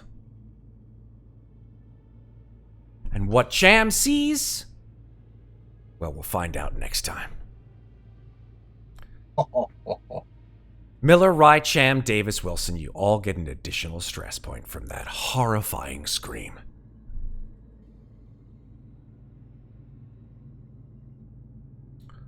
What's worse, as we end on Cham and Miller and Davis, and finally land with Rye and Wilson, as you hear the sounds of Cham's scream echoing through your helmets, is this particularly lovely little final fuck you, if I may do. With hopefully the appropriate amount of special effects, sound effects, and mise en place. There we go.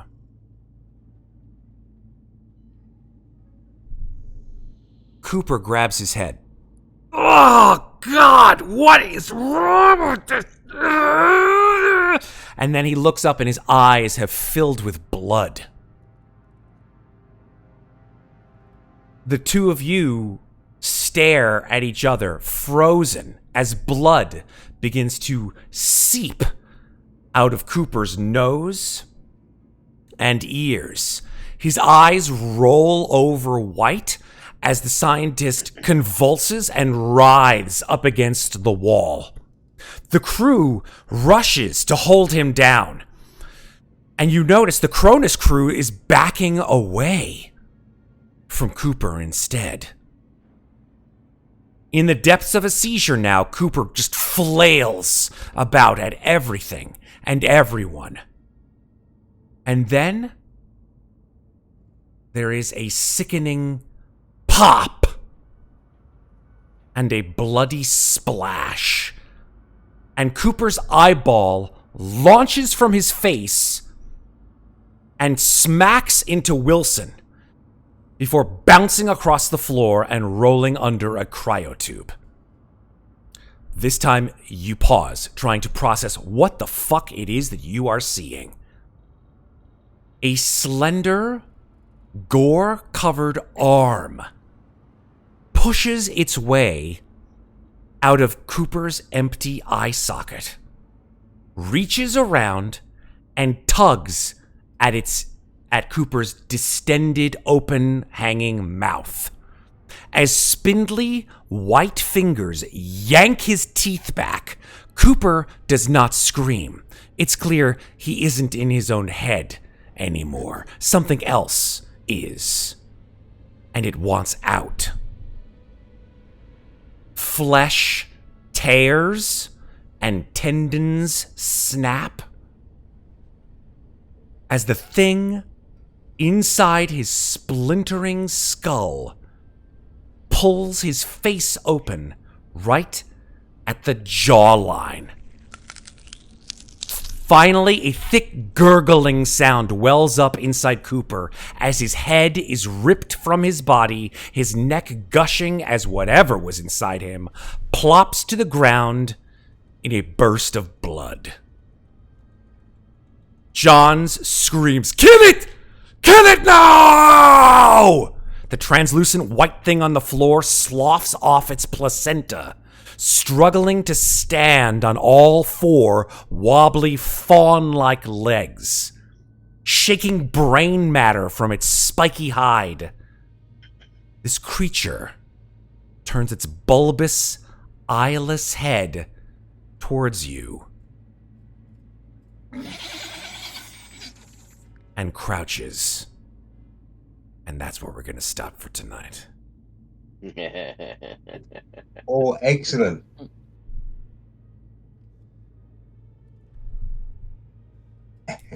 We made it, folks. We made it to the end of Act 1. Jesus. Yeah. Oh, man, that description is just fucking raw, dude. That was epic. That was awesome. It's pretty messed up. well, So what do you get Yeah, for yeah. completing an agenda? Just Yeah, so what we do is, if I remember correctly, if you complete all of your agendas throughout all 3 acts, you get a story point. okay. Story points are accumulated, and then you can use them from scenario to scenario. Just trying to figure out where's the agenda that we can do. Is there a place where we keep track of the agenda? Ah, I will keep track of your agendas, whether or not you completed them or not. So I will look at everybody's agendas and see if everybody did them appropriately, and see next time. I think it may be that story points may be at the end of an act instead of the end of a full scenario. I'll have to check the rule on that, though. I Oh, think you're right. I think it's act. yes, it's at the end of every act. Oh, Maeve. Oh, that's so nice. Maeve is the kindest person in the world. She just redeemed yet another stress point to everyone. I think that's what... No, you know what? That is the reason why you got that extra stress point, is because of the scream that Cham emitted. So yes, I did get that stress point, Maeve. You don't get a cookie. That's all right, Maeve. The scream next time you're on Aliens, was the I stress. got points for you. And this is from the lady that decided that she was going to be nice. That no is... more gear drops for Maeve. Yeah, gear drop, stress drop, stress drop, stress drop. It's on, Maeve. Challenge accepted. Oh my fucking god, you guys. Woo! All right, that's it then, Did folks. I mention that I have 50k some points that I can drop on her if I need to somewhere? Yeah. A question for Chad was: Review. do they get another stress for watching this thing come out of it? It doesn't say you get another stress point from this, so I think they're being nice. I think they're just like, what is happening? I think 6 of 10 is plenty for the moment. Yeah, I was gonna say. It's only Act 1. I pushed hardcore. Yeah, I've got 7. Oof. Well, that's because you pushed a roll, didn't you? Yeah, A yeah. couple. I Yeah. pushed at least 2. It's hard not to push rolls at the beginning of these games, right? You want to know things, you want to observe more, you want to see, you want to make sure that what you're seeing is what you're seeing, and you're like, I'll push it because I don't want to fucking get killed. And next thing you know, you get stressed, and you're like, ah. I'm just gonna die from the stress. Yeah, you're just gonna die from the Who has stress. the highest stress at the moment? Fine. Yeah, who has 7? I think 7 is the highest, right? Am I wrong? Unless Yeah, I think so. Cham, how much do you have more than 7? Thumbs up or thumbs down? He's checking. I think you might be on the top, Julie. I think so. Higher than 7? Hey, Down. He did not have higher than 7. There you go. I'm winning. Sure. You could say that. All right. Now to de-stress, everybody's going to say to each other, what an amazing game you guys all played tonight. Some for the first time, some for the first time on our channel. I'm loving this. This is really fun, and I can see why people play this one, Chariot of the Gods, first, because it sets it up like fucking. It's not Aliens. It's Alien, right? It's the original bitch. So I'm psyched. I'm psyched for our next fun. Act This is 2 awesome. and everything that comes after it. Yeah. Absolutely. Yeah. All right. Anything anyone wants to say before we close? But thank you for running. Oh, thank you guys for having me run this game for you. This is great. I'm glad I get to do this with you guys. We will come back in July to play the second act, and we'll work on the scheduling here in Discord. I'll just let everybody know that we've got some really great stuff coming down the pike from your friends here at Slices and Dices. We've got some Call of Cthulhu coming in July. We've got Ravenloft coming back in July. We're taking a little bit of a break. At the end of July, we've got Vaesen. And of course, at the very, very end of July, in person, for those of you who can make it to New York City, we've got our annual SliceCon convention here in the heart of the city for all of our awesome Slices and Dices fans, friends, and family to come on by and play some fucking great games with us. That is it from me, folks. All I have to say is that we will see each other again, and remember, take care of each other, but don't forget to take care of yourselves. Talk to you soon, everybody. Bye. Cheers.